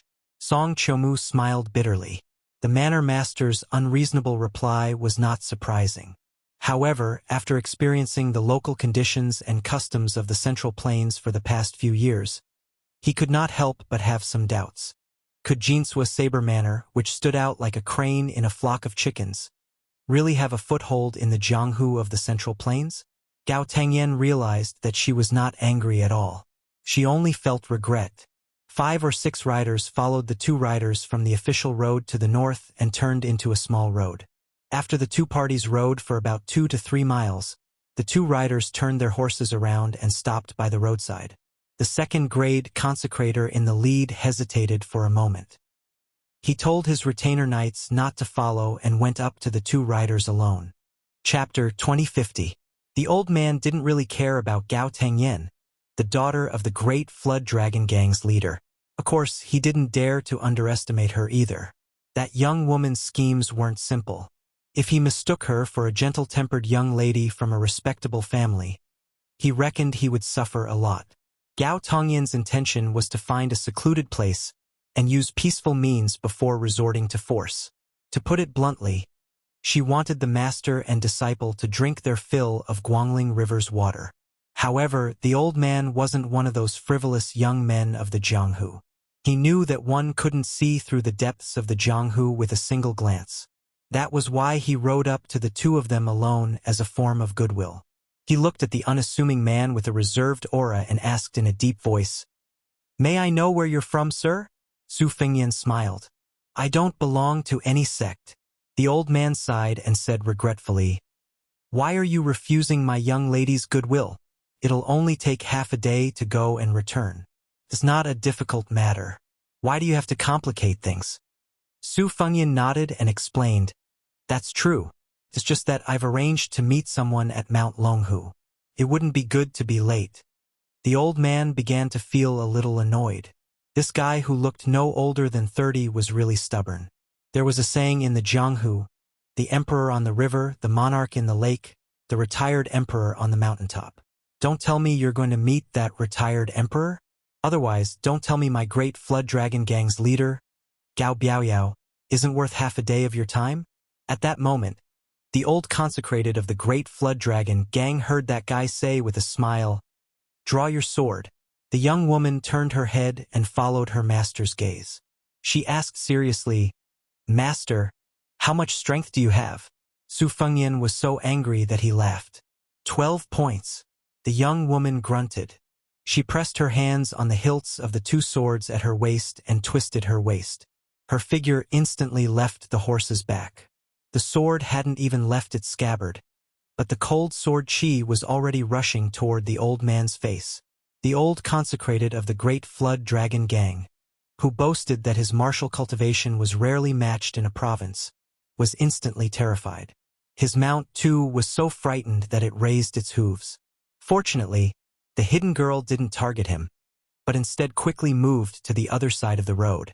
The girl held a sword in each hand, and 2 snow-white streaks of gang chi shot out from her sword, fierce and unparalleled. One after the other, they slashed at the woman with the saber who had landed on the other side of the road. The latter dodged to the side, one hand on the saber hilt, but there was no sign of her pulling it out. She quickly retreated with small steps. After the young girl, whose 2 sword auras missed, landed on the ground, she followed like a shadow. Her body spun rapidly, and 2 dazzling arc-shaped sword auras, one high and one low, swept towards the woman. The latter abruptly sank her chi into her dantian and leaned back, barely dodging the 2 sharp sword auras that slit her neck and waist respectively. When the young girl charged forward with a straight thrust of her sword. At that moment, the saber-wielding woman, who had yet to straighten her back, lightly tapped the tip of the long scabbard at her waist on the ground. A powerful aura burst forth, and the young girl, who seemed to have sensed that she was no match for her, made an inconceivable move. Her right hand's fingers released the sword that had stabbed forward, and she quietly twisted the wrist of her left hand that was holding the 100 refinements. Both swords left her hands. At the same time, the young girl stopped and took a step back. Her aura also rose rapidly. Her right hand circled behind her back and grabbed the famous swallow's jaw that hung horizontally behind her waist. The saber-wielding woman, who had not attacked from beginning to end, disappeared. Of the two long swords that had left the young girl's hands, one was slanted downward, and the hilt was raised high. The tip of the white sword was pointed straight at the woman's chest before she disappeared. As for the 100 refinements in her left hand, which had suddenly disappeared and then suddenly reappeared, it hovered at the spot where the saber-wielding woman had originally retreated. The young girl drew her sword from its scabbard. This time, she held the swallow's jaw in her hand. But compared to when she held the two swords with both hands, her aura was even more astonishing. Sword aura surrounded her, and her sleeves were filled with a sharp glint. In the next moment, a blinding light burst forth. The sweaty great flood dragon gang honorary elder only saw the young girl holding the swords with both hands. The two long swords that had been hovering in the air earlier seemed to have been ejected. They spun a few times in the air before they were nailed to the ground on the path. When the young girl swung her sword down, the saber-wielding woman only raised her saber to block, and she blocked the young swordswoman's 3 strikes. The old honorary elder did not see the mysterious scene at the last moment at all. The red sandalwood sword box on the young girl's back trembled slightly, but her master said, "That's enough." After the young girl heard her master, she put away the swallow's jaw and went around to put it back into the scabbard. The 2 swords on the ground flew back into the scabbard at her waist on their own. Everything was done in one breath, showing the demeanor of a grandmaster. The young girl returned to her horse's back. Her head was lowered, and her expression was gloomy. Wang Shang was very angry at herself for not being able to make the young saber-wielding woman use her 3 strikes with all her strength. Although she still had 9 swords in her scabbard, she knew very well that even if she used all 12, she still had no chance of winning. At most, the moment her opponent unsheathed her second saber, victory and defeat would be decided. Other than the young girl's second master, this was the most powerful saber-wielding person she had ever seen in her life. Su Fengyan comforted her. "You're already very good to be able to take a heavenly treasure from this manor Lord Tong's waist and hold the scabbard with your left hand." Wang Shang lowered her head and did not speak. Su Fengyan glanced at the female grandmaster standing quietly in the distance. He smiled and did not greet her. Then, he rode away with his depressed young disciple. Tong Shanquan sighed softly and left without a trace. Only the pitiful old consecrator swallowed his saliva. The sword energy were so damn dazzling. Was it because they did not need to spend money? They even had the legendary sword control technique. That young girl who looked no more than 15 or 16 years old. Had she been practicing swordsmanship since she was in her mother's womb? Then, who was that young woman with 2 sabers? Could she be Manor Lord Tong, who ranked 11th in the world? The world was so big. Could he really meet such a grandmaster who was like an immortal? The 2 rode side by side. The young girl suddenly raised her head and asked, "Master, am I very useless?" Su Fengyan did not answer the question. All the masters in the world hope that their disciples can surpass their masters. However, if that day really comes, they will definitely feel sad. Anyway, I just hope that day will come. It's just a few days later. It doesn't matter.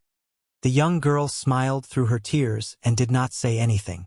Su Fengyan did not deliberately explain the identity of the woman with the sabers.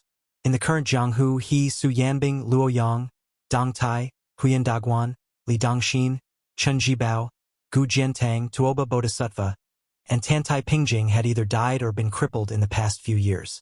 They had all disappeared without a trace. So many grandmasters had naturally surpassed them. After the battle outside Jebei City, Shenyuan Qingfeng had finally stepped into the diviner realm with both feet. He had become a worthy immortal and vaguely the new number 1 in the world. However, before the martial arts evaluation, Shenyuan Qingfeng had publicly announced that if she was chosen to enter the rankings, She would teach those behind the scenes a lesson. Therefore, the evaluation this time did not clearly state who was the number 1 in the world. It was similar to how Wang Xianji had claimed to be the number 2 in the world. However, this made it even more amusing. Instead of the number 1 in the world, Shenyuan Qingfeng had become the number 1 in the world. In addition, this was the first time a woman had reached the top of the martial arts evaluation. The shock to Jiang Hu was even greater than when Shenyuan Qingfeng had become the leader of Jiang Hu in the early years. The number 2 in the new martial arts evaluation was Yu Groom, followed by the female sword immortal, Sui Hua of the Wu family's sword tomb. The next 7 people were Jiang Fuding, Qi Xianxia, Mi Fengjie, Huang Fengfua, Li Hozhao, Zhu Huang, and Linya. Tong Shanquan of Jinsua's Saber Manor was right behind these 10 people. Among the 20 people, there were only 4 grandmasters in the old Beimang, and they were all behind Tong Shanquan. It was extremely pitiful. Fortunately, among the 10 new grandmasters, 7 of them came from the Beimang grassland. For example, Bai Yusha of the Chess and Sword Music School, who was known as Calm Storm, and the wanderer Tai Mu Dyer were well known in Jianghu. When Su Fengyan rose to power, it was undoubtedly the peak period of Jianghu. However, Jianghu was not the same as a farm. After the small new year, there was still a big new year. The sun stopped at the West Mountain, and the sunset glow was dazzling. That scene gave people a very magnificent feeling. At that time, including the saints of the 3 sects, there were close to 10 land immortals living in the world. However, like the final radiance of an old man past his prime, the sun set and did not rise again. The new Jianghu welcomed the scene of a bright moon in the sky. After that, it would be a small year where the harvest would decrease. After Yu Dilong and Go Yufang, the land immortals would become extinct. Then it would be the celestial realm, and then the mysterious realm would become the land immortals of that generation. In the end, there would be no more rank 1 experts in Jianghu. Su Fengyan sighed softly and turned his head to look at the young girl who was covered in swords. He muttered to himself, "In the future, as long as there is someone who can use a sword to spit out more than an inch of sword light, they will be a shocking sword immortal." #extra chapter 6x00A0. To read more updates, please follow my WeChat public account. Fenghua 1985. The full moon hung in the sky. It was like a jade plate hanging above the heads of the human world. The moonlight was like water. A group of more than 100 cavalrymen wearing exquisite armor turned from the official road to the small road. The strong horse hooves seemed to crush the moonlight on the muddy road. The cavalrymen were all equipped with swords and crossbows. They were abnormally strong. The burly cavalryman was actually holding a long spear. Under the moonlight, the man's hideous scar that stretched across his entire face could be clearly seen. Horse lances rarely appeared on the battlefield after the spring and autumn period. This kind of weapon had been the specialty of the generals of the border army since the Great Feng dynasty. First, it was not easy to make and was expensive. It was as rare as the Fergana horse. Second, it was inconvenient to use. It had to be used for at least 10 years before its power could be seen. Therefore, people who were not from the border families would not bring it to the battlefield. Since this cavalryman had a long spear, he was obviously not an ordinary cavalryman. He must be from a prominent family. Chapter 2051. A scout turned back from the small path and reported loudly, "General, the Su family's thieves still have a dozen or so Jianghu bandits escorting them. They will be easily intercepted by our brothers who are waiting at the front." The horseman sneered, "Good! These reckless Jianghu scum dared to collude with the remnants of the Su family and killed more than 30 of our brothers. Tonight, I will serve these bastards well." About a mile away from this elite horseman, on a small path that could only allow 3 riders to pass side by side, 12 or 13 people were escorting a horse carriage. When they saw the bright light in front of them, their faces changed drastically. They saw torches raised at the end of the path with 3 riders in each row. There were more than 10 rows in total. Under the light of the torches, the elite horsemen held the standard light crossbows of the Liang military, ready to fire. When these righteous Jianghu bandits saw this scene, although they had already disregarded their lives, they were still frightened. Previously, to rescue the Su family of Guanhai County, who had been loyal to them for generations, they left the mansion secretly and left the city through the city gate. They were all scared but not in danger. They didn't expect that not long after they left the city, there would be more than 100 riders charging towards them. 7 or 8 of them died under the light crossbows. If it wasn't for the Master Jianghu Sr., who had the cultivation of Master Realm, who took the initiative to cover their retreat and retreated with his own strength, no one would have been able to escape 30 miles away.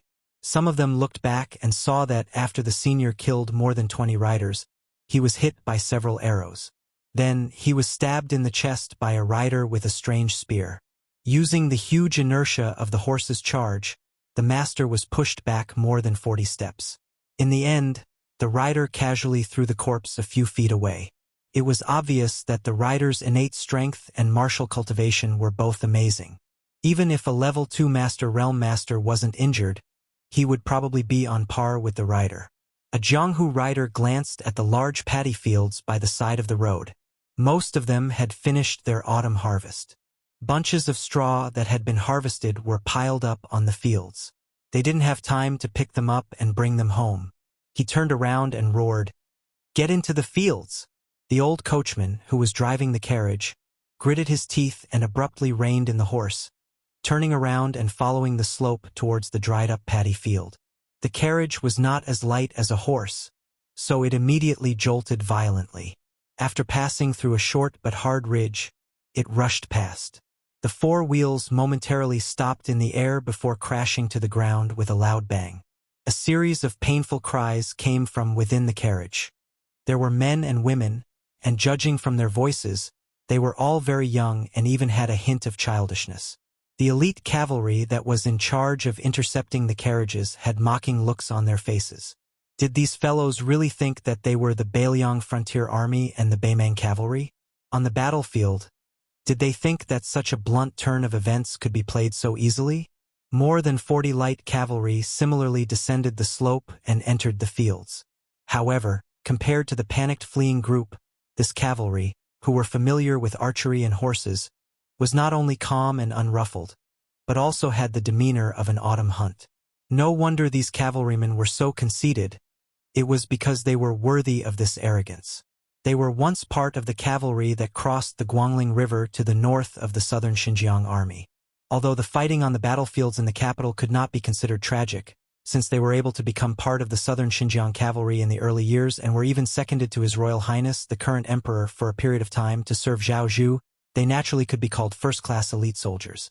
However, at the crucial moment of merit and reward, the commanding general Gao Bohai, who commanded 8,000 cavalrymen, for some reason, had a dirty relationship with Che Yi, a former direct subordinate of King of Shu Chun Jibao.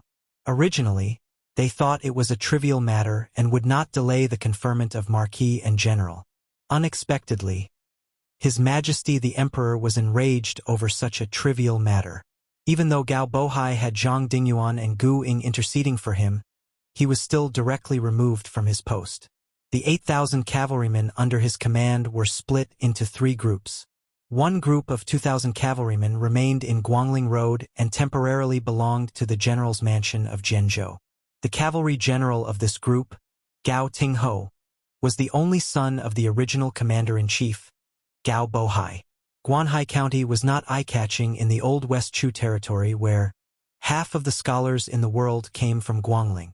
The county did not show a luxuriant scene of well-dressed Chinese people standing shoulder to shoulder. Instead, it was the Guanhai Su family that stood out.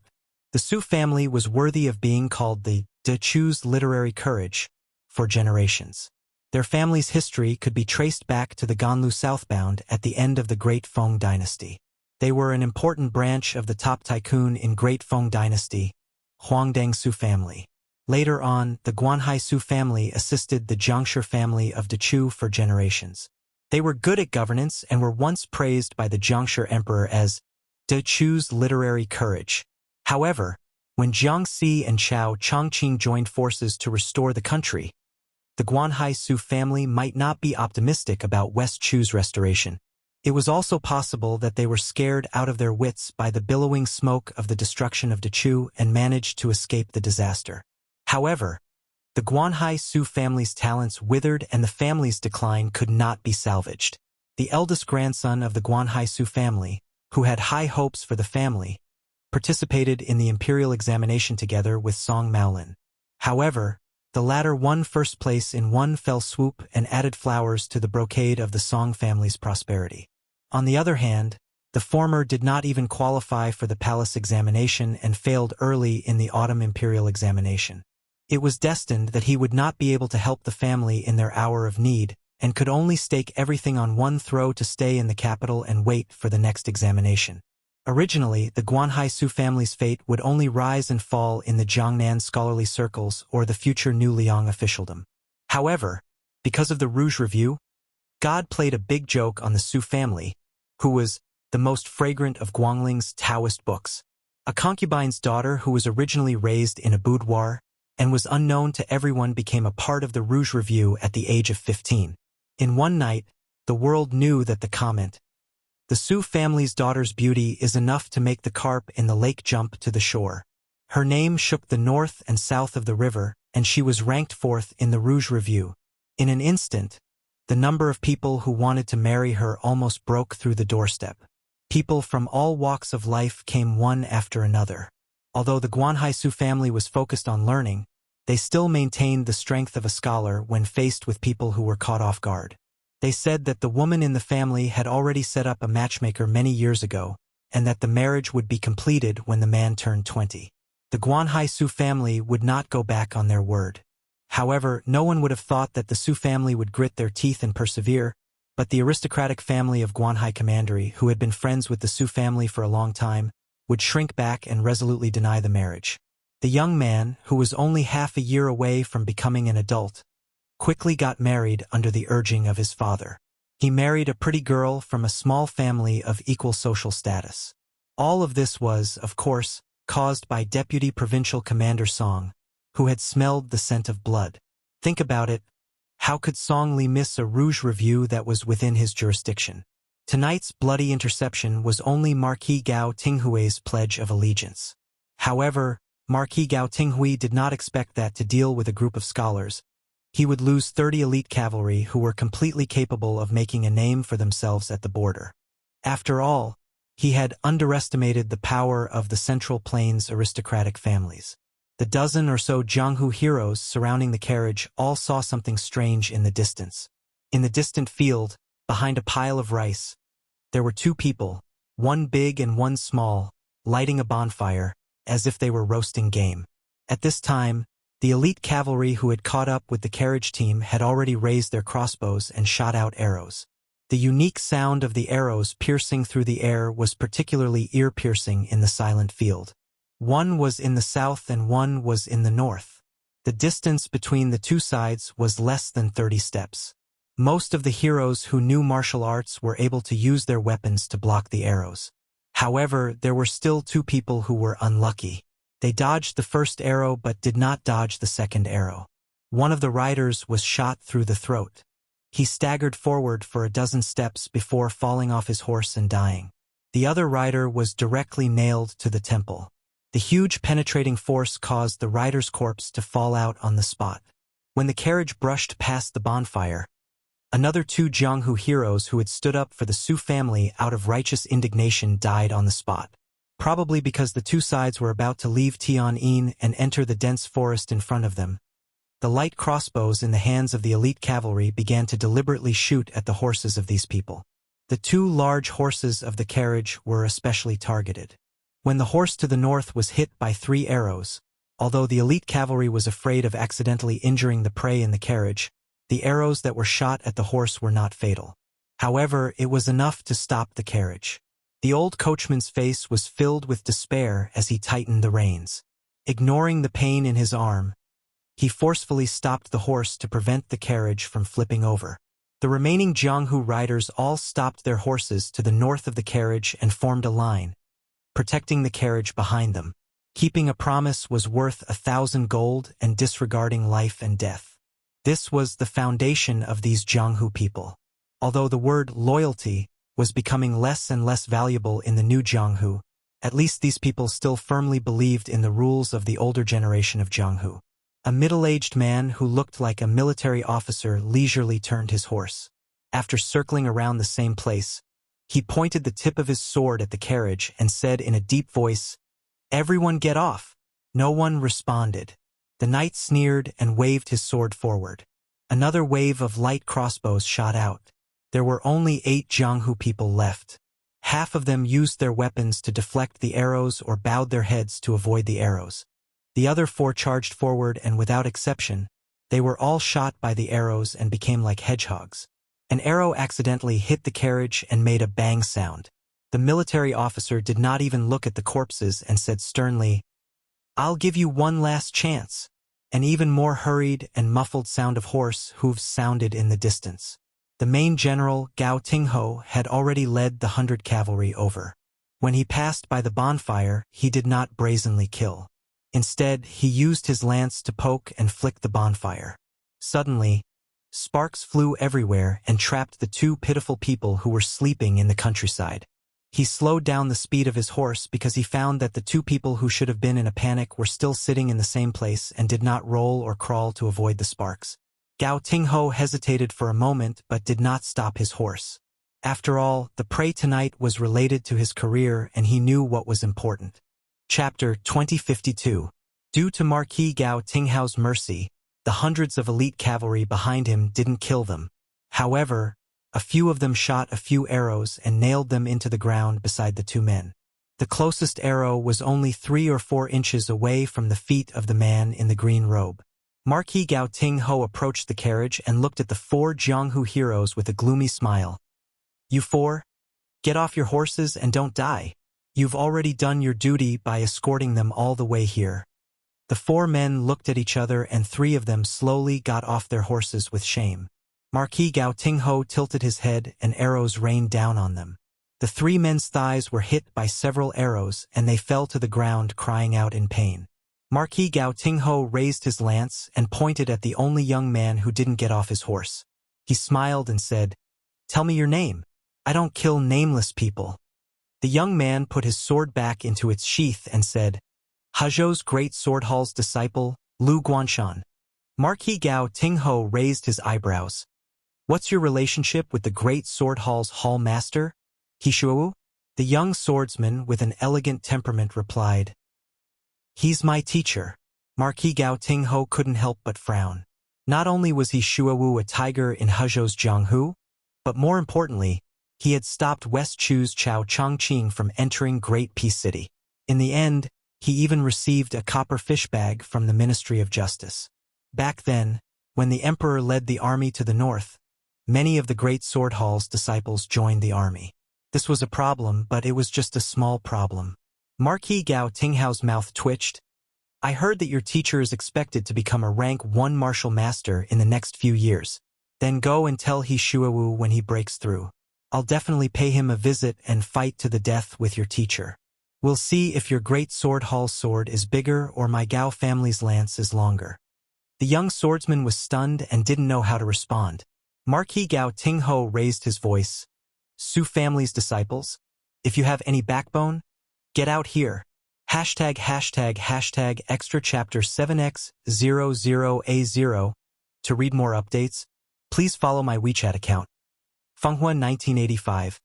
Even though the old coachman tried his best to stop them, there were still disciples of the Su family coming out of the carriage. 1 boy and 3 girls. The boy was only 15 or 16 years old. The oldest was a middle-aged woman. The oldest girl of them all. The oldest girl was a middle-aged woman. Ants. And turned and gently placed to the middle-aged woman to the woman's. Ants. The woman felt a chill on her slender shoulders. Her face turned pale and her body trembled. She hugged the child in her arms tightly and summoned her courage to raise her head and say, "General must be familiar with the art of war and have heard of the strategy of luring the tiger away from the mountain." Tingho T.A.S. Then, the horse lance thrust out like lightning and heavily struck the delicate and pretty boy's arm. The boy collapsed to the ground, and stretched out his hand to cover his wound. He was in so much pain that he rolled on the ground and cried out in heart-wrenching pain.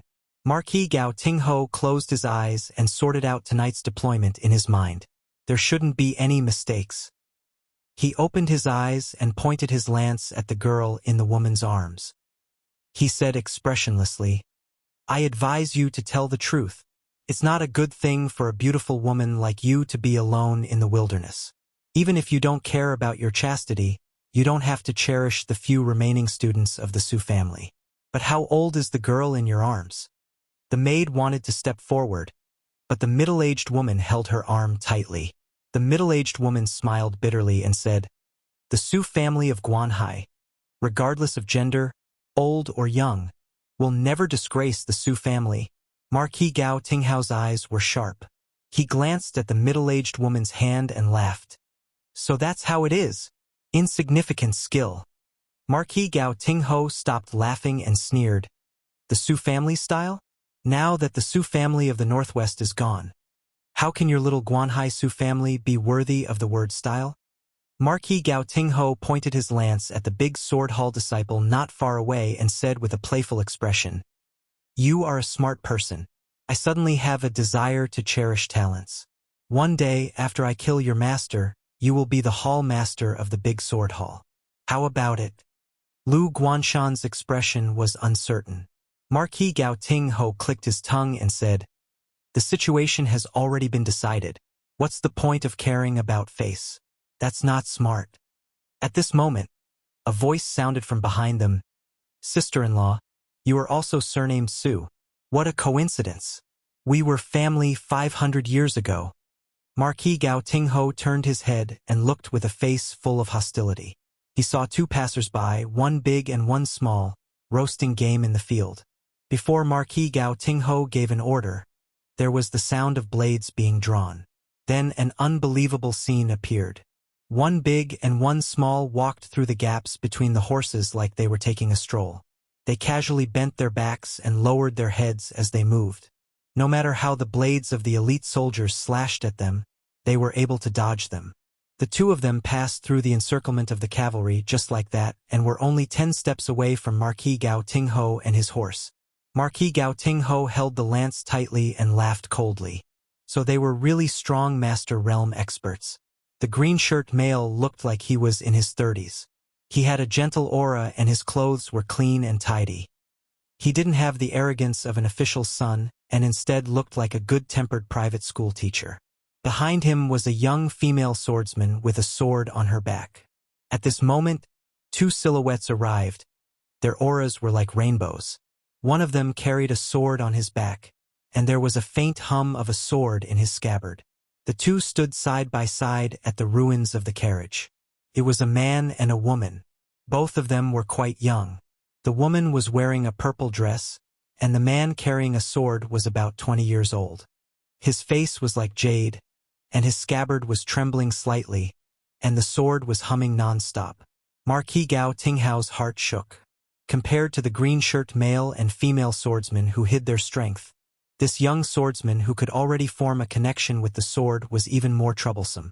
Even if this sword path genius of unknown origin hadn't reached grade 2, once a swordsman resonated with the sword, he couldn't be judged by common sense. Lu Guanshan of the Great Sword Hall, not to mention his current combat strength in terms of martial arts, even 10 of him added together couldn't compare to this person. The swordsman didn't care about Marquis Gao Tingho and said respectfully to the woman, "I am Lu Sichu. I was asked by Brother Lu to escort you to the capital." Marquis Gao Tingho suddenly understood. No wonder he was the grandson of the former #1 swordsman of Dechu, Lu Dantian. No wonder he had such shocking attainments in the way of the sword. The purple-shirt female with good cultivation pressed one hand on the hilt of the sword at her waist, and the other hand gently shook the exquisite jade pendant at her waist. She smiled and said, "Oh, are you chasing after a fugitive, or what? How come I didn't hear from Uncle that there are still remnants of West Chu in Guangling Path?"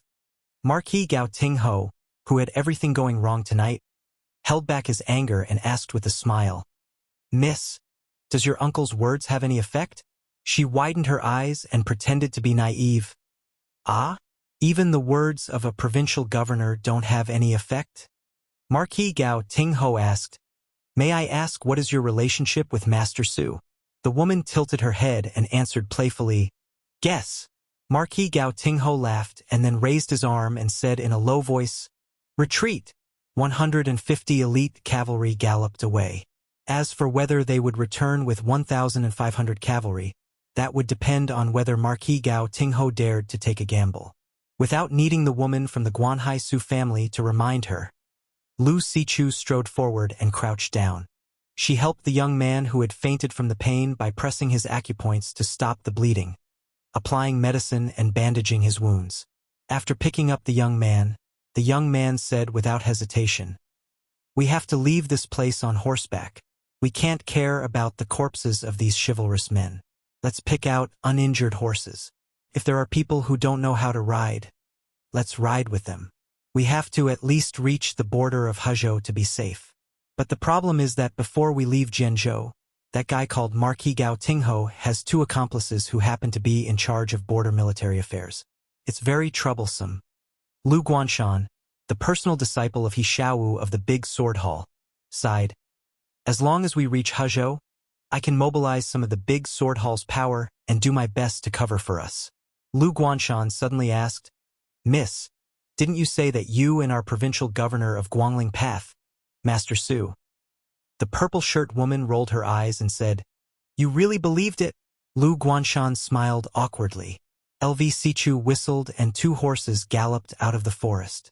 He and the purple-shirt woman rode 1 horse each. The loyal old coachman of the Su family naturally knew how to ride a horse. Including Lu Guanshan, there were 4 people who could ride a horse. The young man from the Su family, the woman, the little girl, and the servant girl also happened to be 4 people who did not know how to ride a horse. However, it was a little troublesome to divide them. The problem was that the woman and the servant girl were from different families, so it was naturally inconvenient for them to ride a horse with the men. Logically speaking, the woman, who was of a higher status, should sit behind the purple-shirt woman, but the woman sent the plain-looking servant girl to find the purple-shirt woman. She handed over her tear-stained daughter to LV Sichu, while her face was flushed with shame and anger. Just as she looked at Lu Guanshan and was about to speak, the green-robed man who had been ignored by them all this time slowly said, "If you insist on heading north, you definitely won't be able to escape. Although the cavalry seems to have returned, they secretly left a few scouts behind. I guess they are deliberately trying to make you lower your guard. That general is either resting on the official road, waiting for someone, or he has personally dispatched a large group of cavalry to kill you." LV Sichu had actually been secretly sizing up the man and the little girl, but could not see the depth of their thoughts. The purple-shirt woman seemed to be heartless as she smiled and said, "Then what do we do?" The green-robed man also smiled and said, "Ah, miss, you are wearing a purple robe. Aren't you the head of the Huishan Alliance? Dealing with these rascals, isn't it just a matter of flicking a finger?" Chapter 2053. The woman in the purple dress laughed and gave him a thumbs up. Good taste. Lu Guanshan was not in a good mood. He had an inexplicable natural hostility towards the strange man in the green robe, especially when the 2 of them looked at each other, intentionally or unintentionally. Just now, Lu Guanshan felt his scalp tingle. The maid who was sitting quietly behind the woman in the purple dress took a deep breath and suddenly said to the man in the green robe, "Sir, I'll go west with you. The others will continue north." The woman's expression was complicated. She wanted to say something but stopped. LV Sichu and the woman in the purple dress were confused. Lu Guanshan blurted out, "No!" What was even more strange was that the man in the green robe shook his head and said, "Even if I take someone with me, I'll take the child with the injured arm." The aura of the seemingly old coachman suddenly changed. His eyes were sharp, and he stopped tying the young man to himself. He stared at the uninvited guest who spoke with deep meaning. For a moment, the rice field was dead silent. The man in the green robe said helplessly, "If I had bad intentions, this wouldn't be the situation now." Obviously, the old coachman and the disciple of the great sword hall, Lu Guanshan, didn't believe it, even if the man and the child could successfully pass through the cavalry. The man said softly, Wang Sheng, open the box. The swordswoman nodded. Without any movement, the top board of the long purple box on her back slid open. At that moment, the box was filled with the sound of swords. LV Sichu suddenly felt like she was facing a great enemy. She was stunned and said, How is this possible? The old coachman couldn't hide the fear in his eyes. He whispered, Innate sword embryo? #### chapter 8. To read more chapters, you can follow my WeChat account. Fenghua 1985. After the girl saw the look in her master's eyes, she quickly closed the sword box and went silent again. The master and disciple were Su Fengnian and Wang Sheng. In fact, it wasn't a coincidence. Su Fengnian did want to save someone. It wasn't the girl from the Guanhai Su family, but the boy who changed his surname. In the early years of the Xiangfu period, the boy's surname should have been Sunday. His grandfather was the Grand Preceptor of West Chu, Sun Shiji. At the end of West Chu's restoration, the official Chao Chongqing died outside Tai and city. The Empress Jiangxi died on the battlefield of the Western Wall. Sun Shiji, who had died in the imperial court of West Chu, was a family full of loyal soldiers. The generals all died on the battlefield without exception. The civil officials all died in a heroic manner. However, only the young boy disappeared in the sea of fire in the Sun family. Back then, the emperor of Liang, Zhao Zhuan, had no intention of investigating this matter and had Zhao Go give up. Later, the new emperor, Zhao Zhu, admired the Sun family and regretted it. He hoped to secretly find the only remaining child of the Sun family and use it to appease and attract more scholars in Guangling. However, after a thorough investigation, he found that the boy seemed to be involved in a great secret. Thus, Zhao Go of Liang and the Ministry of Justice of the capital had no choice but to take this matter seriously. Su Fengnian only found out about this when he drank with an old spy from the Fu Shui house who had taken root in Jianzhou. In fact, if not for the fact that the Su family of Guanhai came out with the Rouge Beauty Appraiser and attracted too much attention, it was very likely that Zhao Go and the Ministry of Justice would have already found some clues. The boy would probably have grown up safely as a descendant of the Su family and died in bed with that secret. Of course, Su Fengnian didn't know why the Su family of Guanhai wanted the boy to follow Su Baozhao. In fact, the safest plan was for him to stay in the mansion. No matter how bold Song Li and Marquis Gao Tinghui were, they wouldn't dare to lead an army to slaughter the Su family of Guanhai. Did they think that with the help of the old coachman and those Jianghu heroes, it would be enough to deal with Marquis Gao Tinghui's elite cavalry? Or was it because they were worried that the family would be exterminated by Xian Liang for covering up the crime?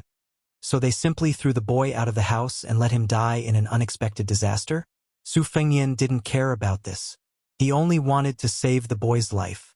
Otherwise, the Marquis Gao Tinghui, who was in the dark, would most likely not let go of this insignificant scholar of the Su family. However, Su Fengnian had a headache as to what to do with the boy after saving him.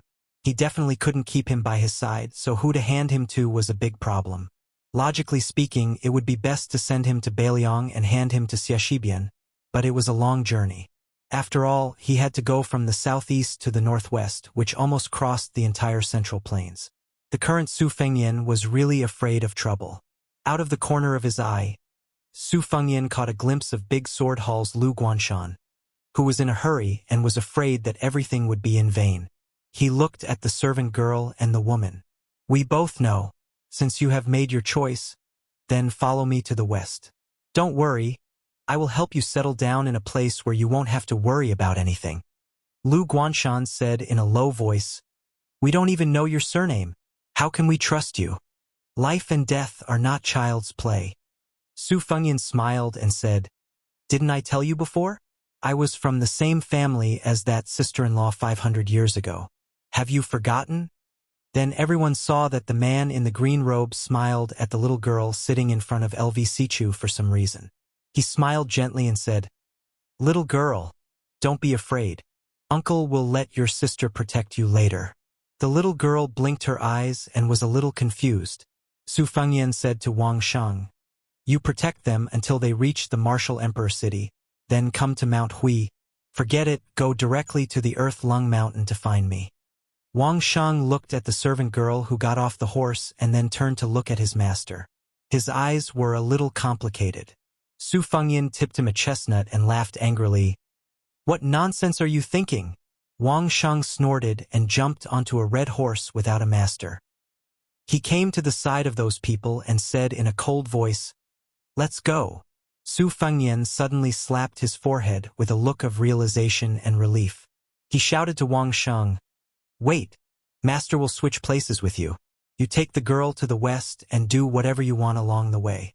In this way, master can slack off and accompany them to the border of the Sword Province. That will be enough."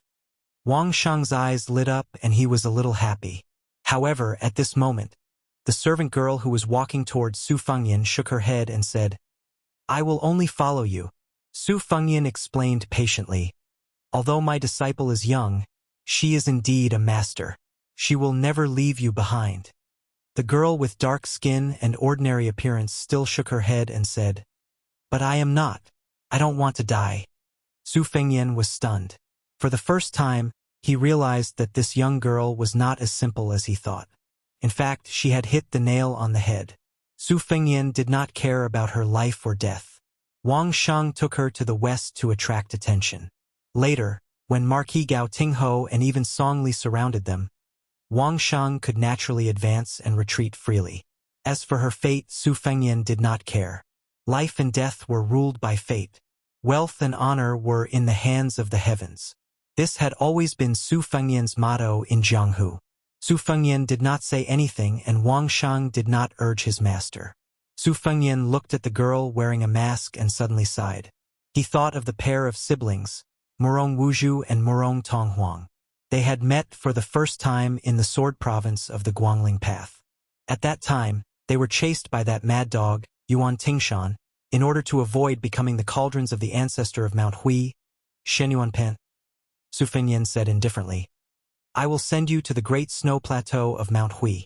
The girl said decisively, "Okay, it's a deal." Su Fengyan said to Wang Shang, "Do you want me to give you a small box to take with you on the way?"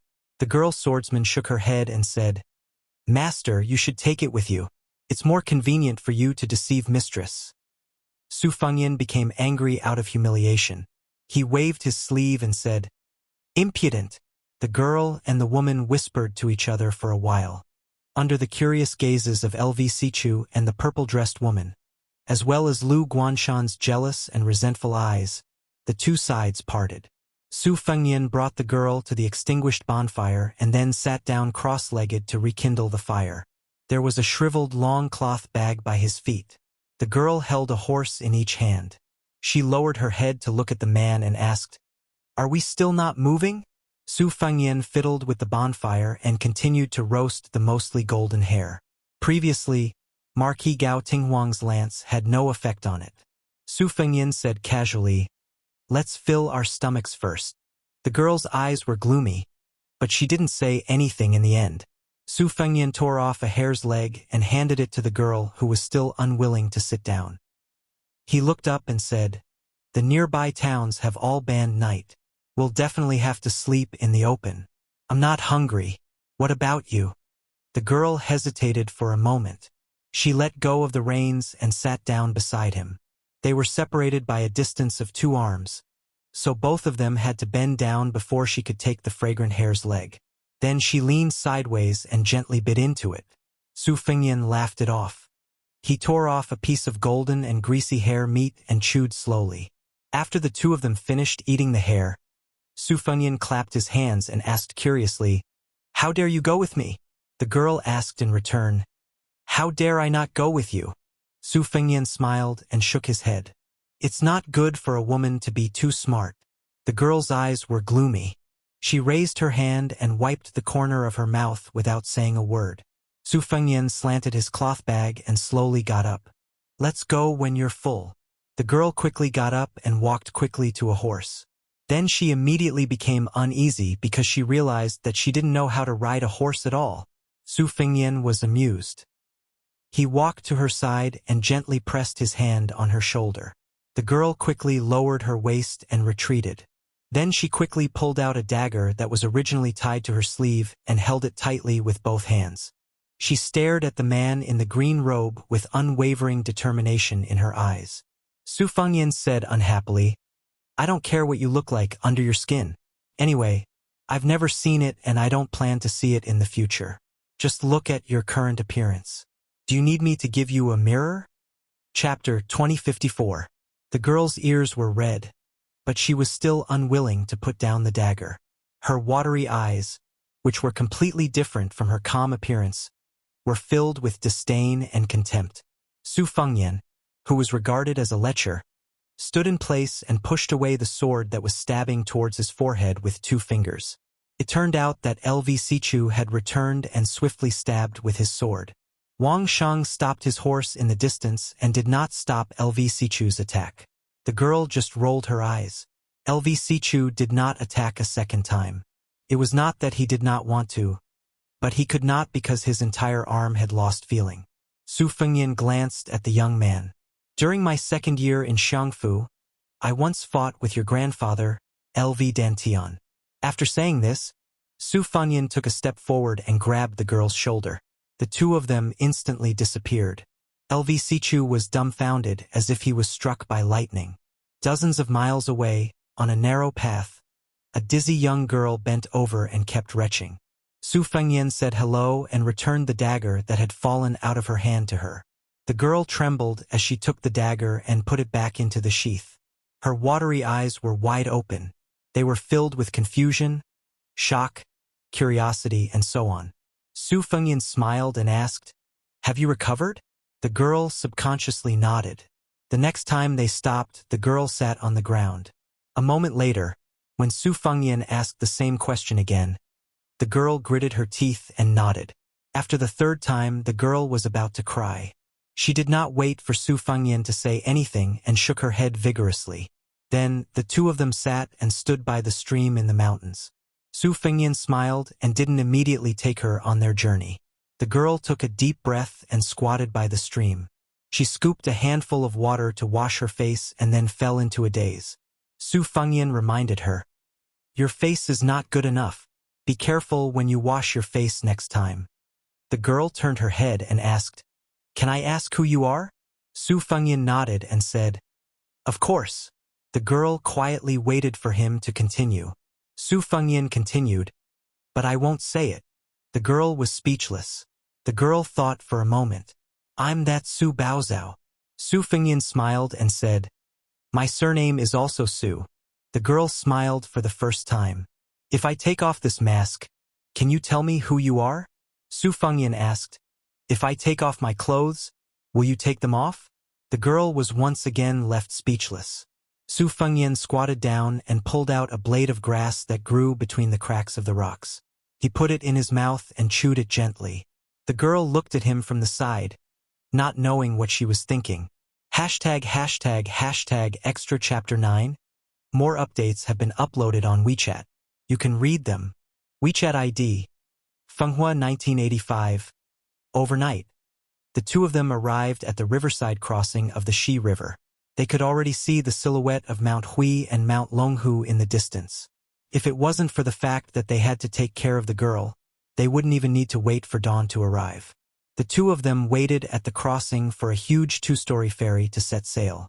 Mount Hui was now the holy land of Jianghu. Watching the snow on the snowy plains was also one of the top 10 sites of Liyang. Every day, there would be an endless stream of people going to Mount Hui to enjoy the scenery. There were many ferries on the Xi River that went directly to the foot of Mount Hui. If you wanted to board a ferry, you would have to fork out 1 tael of silver. Of course, it was also possible to go to Mount Huishan by land, but you would miss the view of the moonless tower overlooking the river. Ever since someone said that he had seen the peerless figure of the purple dress of Mount Huishan on the top of the building on the ferry business had been booming. After all, it was true that anyone could climb up Mount Huishan, but not everyone could climb up the snow plateau on the Bull Mound. There was still less than an hour before they set off. Su Fengyan and the girl from the Guanhai Su family were sitting at a porridge shop at the crossing. They were surrounded by a group of burly men who looked like bandits. When some of them caught a glimpse of Su Baozhao's back, their blood rushed to their heads. That slender waist and tight buttocks of hers were attractive enough. If they could change that coarse cloth skirt into silk and satin, just her swollen buttocks would be enough to take their lives.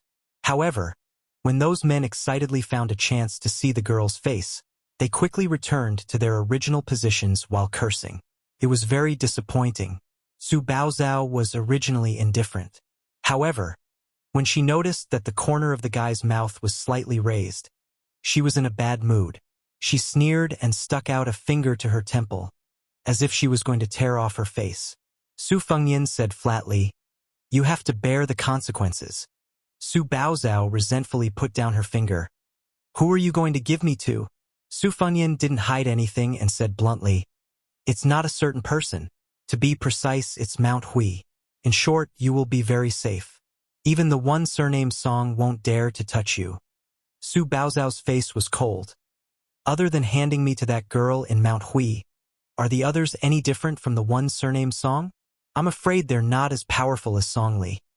Su Fengyan rubbed his chin and then asked seriously, "I forgot to ask you what you think. If it's to lure away Marquis Gaoting's cavalry, it's already done. As for that boy's safety with my disciple there shouldn't be any big changes. The reason why I wanted to take you to Mount Hui from the beginning was because I thought you were someone from the past. You can tell me now. It's not too late to change your mind. Moreover, I don't want to owe Mount Hui a favor for nothing." Su Baozhao was silent. Su Fengyan continued, "Although I don't find Song Li pleasing to the eye, in the eyes of many women, he might be a rare good match. He's good at both civil and martial arts and started from scratch.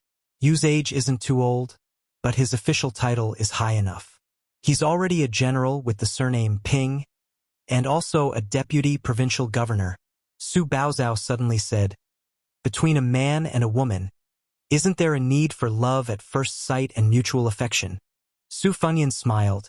"Do you want me to throw you in front of Song Li? That won't do. I'm afraid I won't be able to hold back."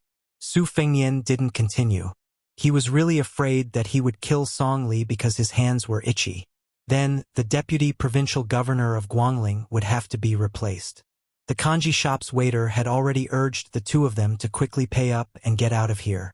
Don't occupy the latrine and delay them from making money. Su Baozhao looked at the man in green who obediently took out his copper coins to pay the bill and felt a little strange. She had also secretly read some scholars and beautiful women, ghost stories, and romance novels in her boudoir. As a young girl who had almost never stepped out of the Su family's house in Guanhai, she didn't have any longing or admiration for the kind of people in Jianghu who would pull out a sword to help others when they saw injustice. However, she was still somewhat envious of their chivalry. She felt that she was a sparrow in a cage who could only eat the bait fed by others day after day. Therefore, as for those who could live and die on their own, besides being envious, she was also somewhat jealous. After Su Baozhao was 10 years old, she didn't even have the opportunity to go out to the temple to burn incense. Su Fengyan weighed the copper coins in his hands and caught a glimpse of a hawker not far away selling 2 large baskets of persimmons. The bright yellow color was very pleasing.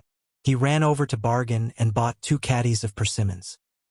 He put them all in his robe and then squatted at the edge of the ferry. He casually tossed 1 persimmon to Su Baozhao, who was standing beside him. Su Baozhao used her sleeve to carefully wipe the persimmon before taking small bites. She didn't forget to raise a hand to cover her mouth. The persimmon was indeed ripe, but there was still some astringent aftertaste. Su Fengyan took a big bite of the persimmon and smiled vaguely. "I've eaten persimmons from many places. Bailiang's Longshi's chicken heart yellow persimmon, the capital's persimmon, Yuezhou's lotus persimmon, and the southern Jianzhou's persimmon.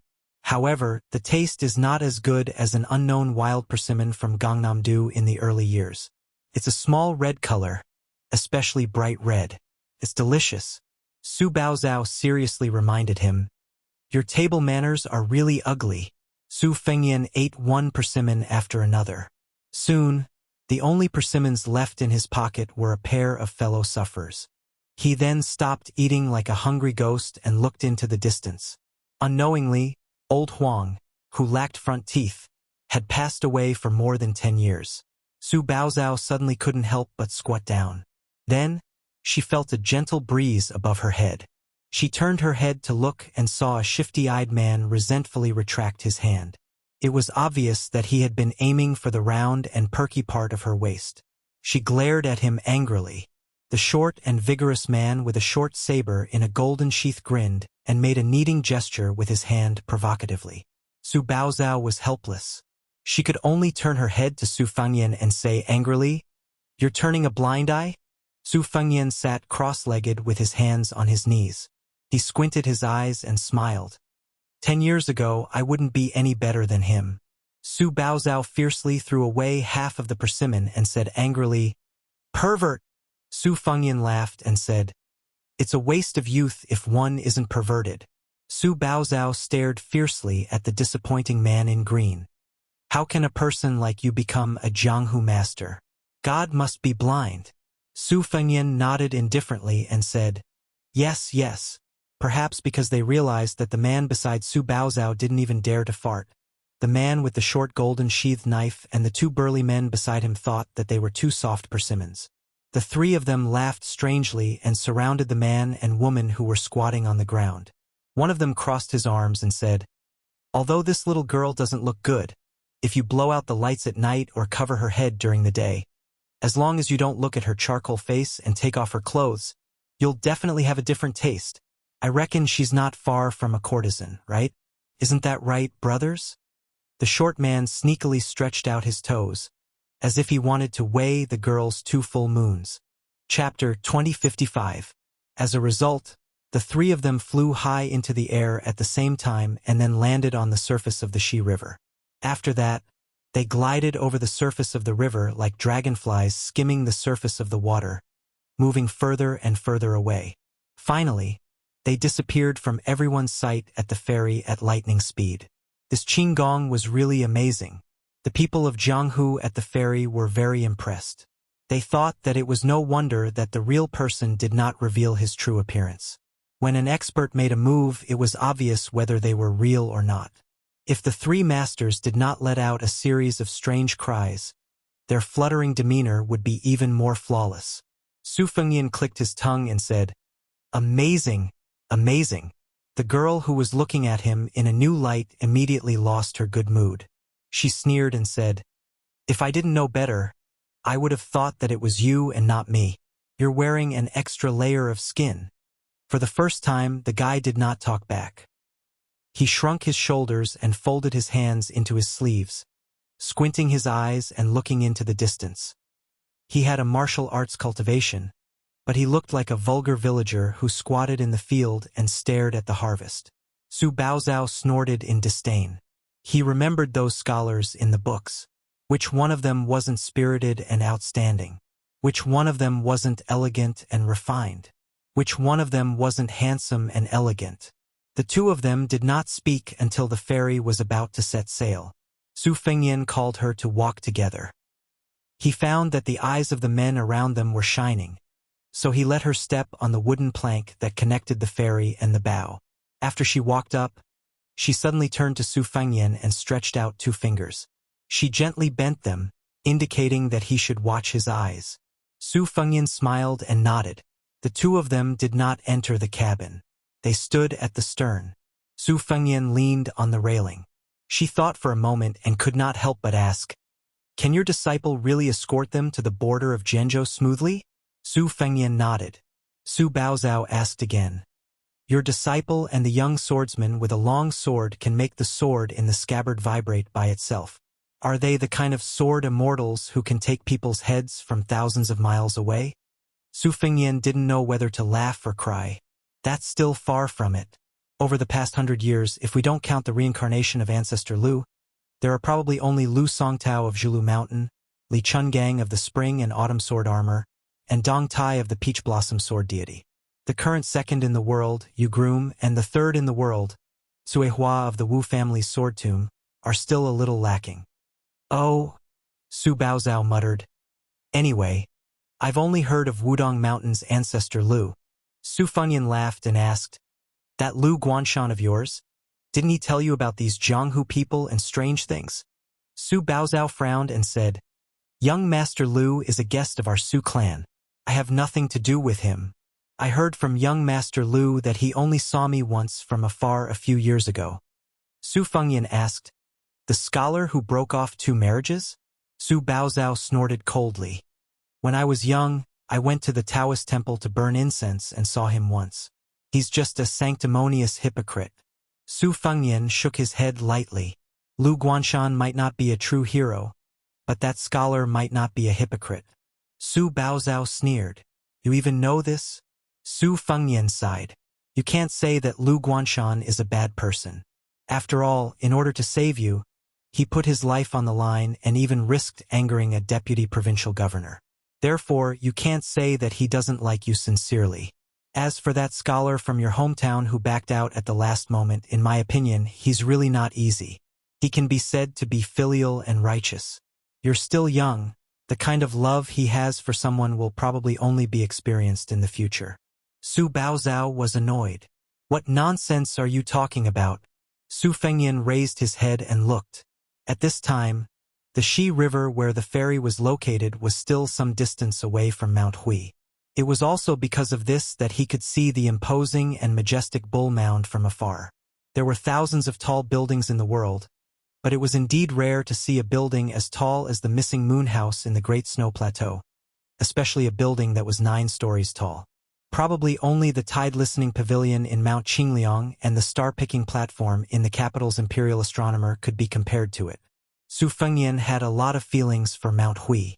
This was not only the place where the old man wearing the sheepskin fur coat returned to the land as a sword immortal, it was also the first time he saw the peerless glory of the saints of the 3 sections. Back then, the Confucian sage Shenyuan Jingqing cleaned up the house and shook the ancestor of Mount Hui, Shenyuan Pan. That battle could be said to be extremely magnificent. The scholar's words, "Ancestor, please die," how heroic it was. Su Fengyan leaned on the railing and muttered to himself. Who said that the scholar has no guts and dares to ask the heaven and earth to sink into the sea? Shenyuan Jingqing's love is so deep that he and Li Shaoxin have reached a kind of limit.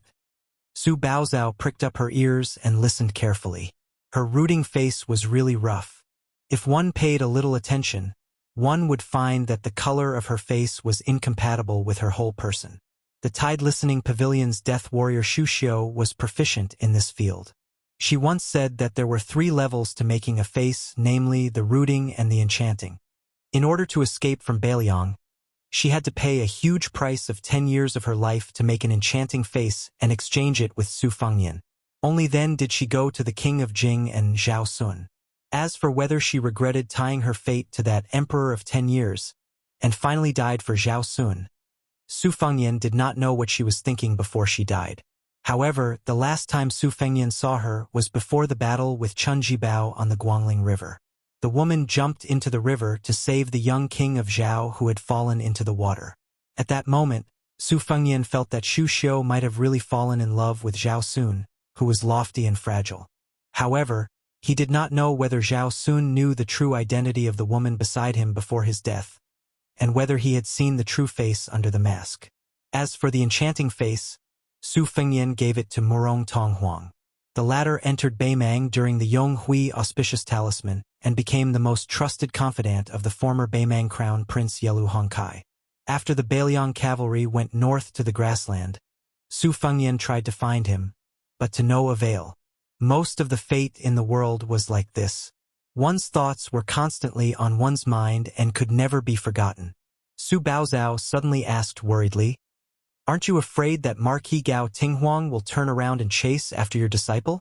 Su Fengyan explained, "A good Qi refinement grandmaster came from Seaview County. When we stopped for the first time, I gave them some clues to keep them in suspense." Su Baozhao's eyes lit up. Qi refinement warrior? Is he one of those celestial beings in books who live in the clouds and drink dew? Su Fengyan smiled and said, "You can think of it that way." Su Baozhao realized that this person's eyes were naturally long and narrow. Every time he smiled, it became more obvious, just like willow leaves in the spring breeze, but she still did not like it. Su Fengyan was indeed very comfortable at this moment. This was because almost all the Qi refinement warriors from the former Liang and Beimang dynasties had been killed by him. Now that he had retired from the martial world and looked back at the martial world, he finally had some of the leisure and carefree mood of Dongtai. Naturally, he felt a different kind of feeling in his heart. Su Fengyan straightened up and suddenly looked up. There was a touch of purple on the roof of the moonless tower. It was as if a high and mighty celestial being was overlooking the mortal world. ### extra chapter 10. More updates have been uploaded on the official WeChat account. Everyone can follow and read it. WeChat ID. Fenghua 1985. Su Fengyan was feeling a little complicated. Before the Battle of North City, he had made an appointment with her to find the one guy for a drink one day in the future. He did not know why she seemed to have changed her mind. Previously, Su Fengyan went to the small town to invite her, but the message he sent to the snow plains of Mount Hui was like a clay ox in the sea. For a long time, there were sharp-eyed people in the martial world who saw the strange phenomenon on the peak of Mount Hui. For a moment, there was an uproar on the ferry. Even Su Baozhao raised her head and looked at the blurry moonless tower in a daze. Actually, it was absolutely impossible to see the figure clearly. However, even if the tourists on the ferry tried their best to open their eyes, they could only see the silhouette of the tallest building in the world. It was as if they had seen the peerless beauty of Mount Hui with their own eyes. All of them were dazzled and their emotions surged. Perhaps no one would have thought that after Li Chungang and Wang Xianji, the person who could make the martial world bow down to her was actually a woman. The Northwest vassal king who had made a great contribution to the world originally had more hope, but he died. The father conquered the central plains and the son conquered the grasslands. In the end, the two generations of the Su family did not fight for the throne. They did not usurp the throne and become the emperor. Su Baozhao, whose eyes were sore, wanted to withdraw her gaze. At this moment, all the passengers on the ferry were stunned. They could clearly see a purple rainbow rising from the top of the snow plains and then rapidly falling into the river at the foot of the mountain. Wait a minute, could it be their ferry? Mount Huey's purple dress crashed onto the bow of the ferry. Chapter 2056.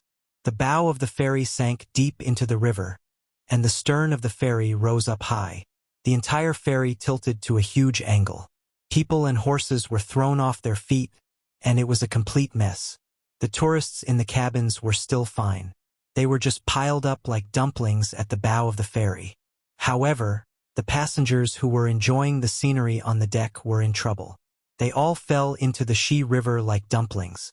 Su Fengyan's feet were rooted to the ground, and he didn't move at all. Su Baozhao closed her eyes in a panic. When she opened her eyes in the next moment, she found that she was firmly rooted to a slope and hadn't fallen to the ground. The stern of the ferry landed heavily on the surface of the river, creating a huge splash. The imposing and insufferably arrogant Mount Huizi casually waved her sleeves, and those who had fallen into the Shi River were all pulled back to the ferry. They fell onto the deck of the ferry, and all of them were in a daze. Xianyuan Qingfeng, who had almost stepped on the ferry and overturned it, glanced at Su Fengyan. There was some doubt and inquiry in her eyes. Su Fengyan responded with a wry smile. She snorted coldly and suddenly disappeared. Su Baozhao's mind was sharp. She went straight to the point and asked, "Do you know the Jianghu leader of Mount Hui?" Su Fengyan couldn't help laughing. He asked with a smile, "You don't know her? Who doesn't know her?" Su Baozhao asked again, "She knows you too?" Su Fengyan didn't try to hide it. He leaned on the railing again. "I knew her a long time ago. At that time, the Jianghu people didn't know us. At that time, Yuzhen province probably only heard of a prodigal woman surnamed Xianyuan in Mount Hui. Her slingshot was made of gold." Su Baozhao's eyes were absent-minded. She lowered her voice and asked, "Who are you? Are you the peach blossom sword god?" Su Fengyan was stunned. He thought that this girl's thoughts were very imaginative. How could she link him to Dong Tai? Su Baozhao stared at Su Fengyan and said, "Grandpa Song and Lu Guanshan have told me some things about Jianghu. In particular, Grandpa Song, as a grandmaster of swordsmanship, admired the peach blossom sword god who went to the sea to visit immortals the most. He said that Mr. Deng's swordsmanship had already reached perfection, and his attainment in swordsmanship was no less than that of the great immortal Lu Dongxian. Grandpa Song also said that Dong Tai did not like carrying a sword. Since you even know the leader of the Shenyuan alliance, coupled with your indifferent attitude towards Marquis Gao Tingho and the other military officials, and your appearance, Su Fengyan interrupted the woman's speculation and said angrily, "Just because I'm ugly, I'm Dong Tai? Then if I'm handsome, won't I be the king of Beiliang?" Su Fengyan? Su Baozhao said bluntly. "Then you'll have to be reincarnated into a good body in your next life to have the chance to be the Su Fengyan of Jianghu for 100 years. Su Fengyan smiled knowingly. "Since I've known you, this is the most reasonable sentence you've ever said." Su Baozhao twitched the corner of her mouth and gave a cold smile. Su Fengyan asked for no reason.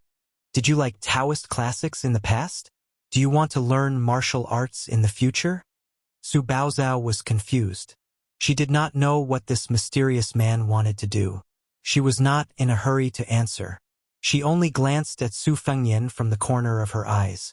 Su Fengyan's expression was serious. "Do you know that you're a person with fate?" Su Baozhao was angry for no reason. She sneered and said, "Fate?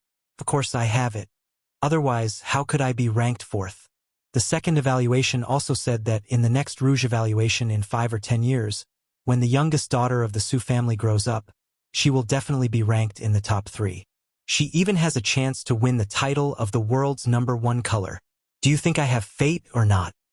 Su Fengyan sighed softly and said, "There have been so many Rouge evaluations, but I don't think there has ever been an evaluation of the world's #1 color.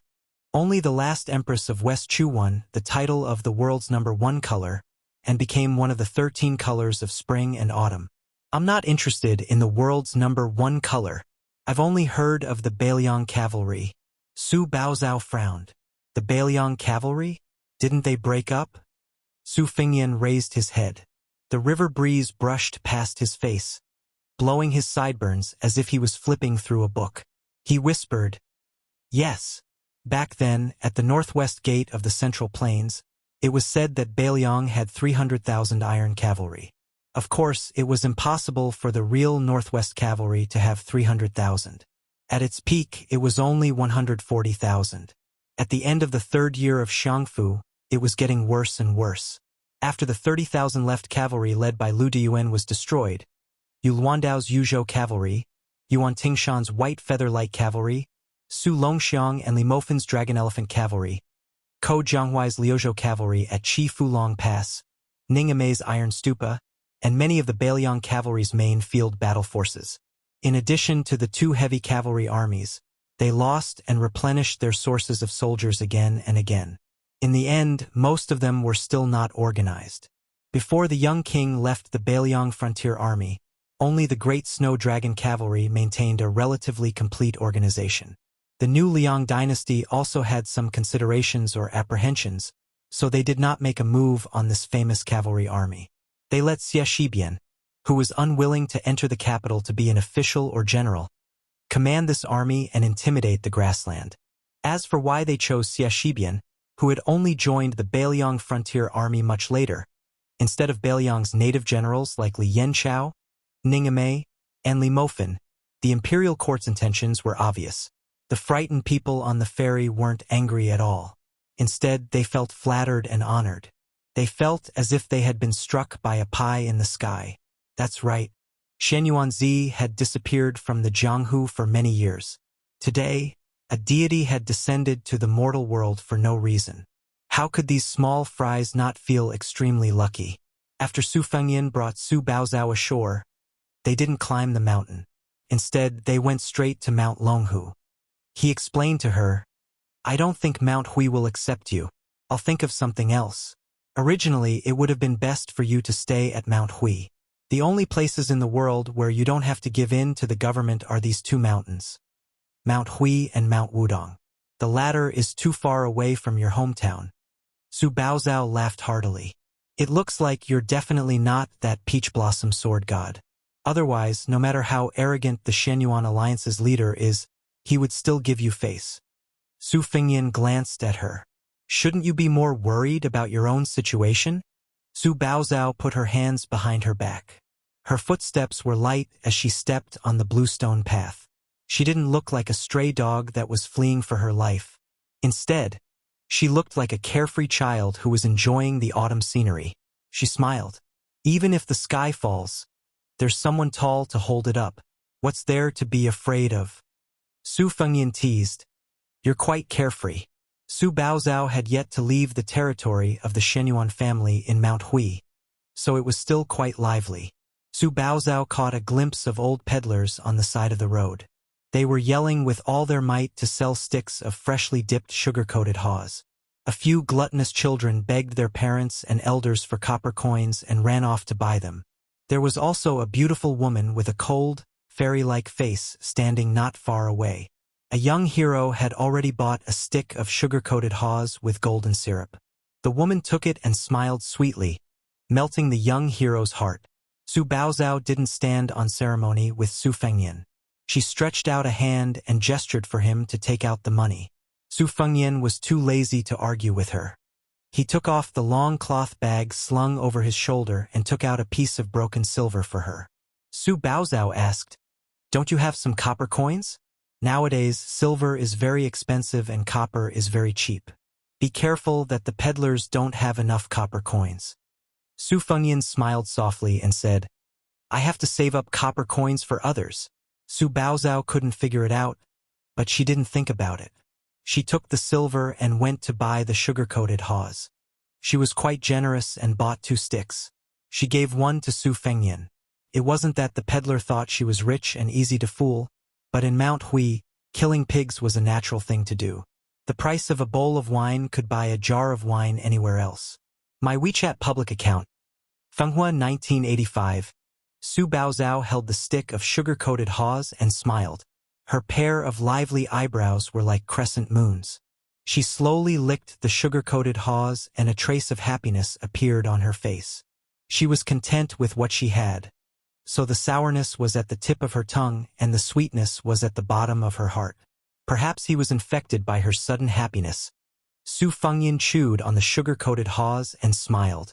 Su Baozhao said to herself, "I used to hear from the maids at home that you could eat this kind of stuff when you go to the temple fair or the Taoist temple in autumn. Especially the sugar-coated haws from Xinzhai are the most delicious. They are not strung together with bamboo sticks, but placed in exquisite and beautiful paper boxes. They are said to make people drool just by looking at them." Su Fengyan asked, "Is this your first time tasting something new?" Su Baozhao curled her lips. Yes. She seemed to be afraid that Su Fengyan would look down on her, so she quickly added proudly, "Although I have never eaten sugar-coated haws, I have tasted Luling's winter bamboo shoots, Guangling's wild ferns, Anqi's lychees, Yonggan's oranges, Yicheng's chestnuts, Haiyin's pomegranates, Shangyuan's alligator, Songjiang's perch, jujube cakes, Nuerhong, Wuzhou's slender-waist japonica rice, and even Bailiang's green ant wine. What about you? Have you eaten it before?" Su Fengyan laughed it off. Turned out that she was a silly girl who liked to compete with others.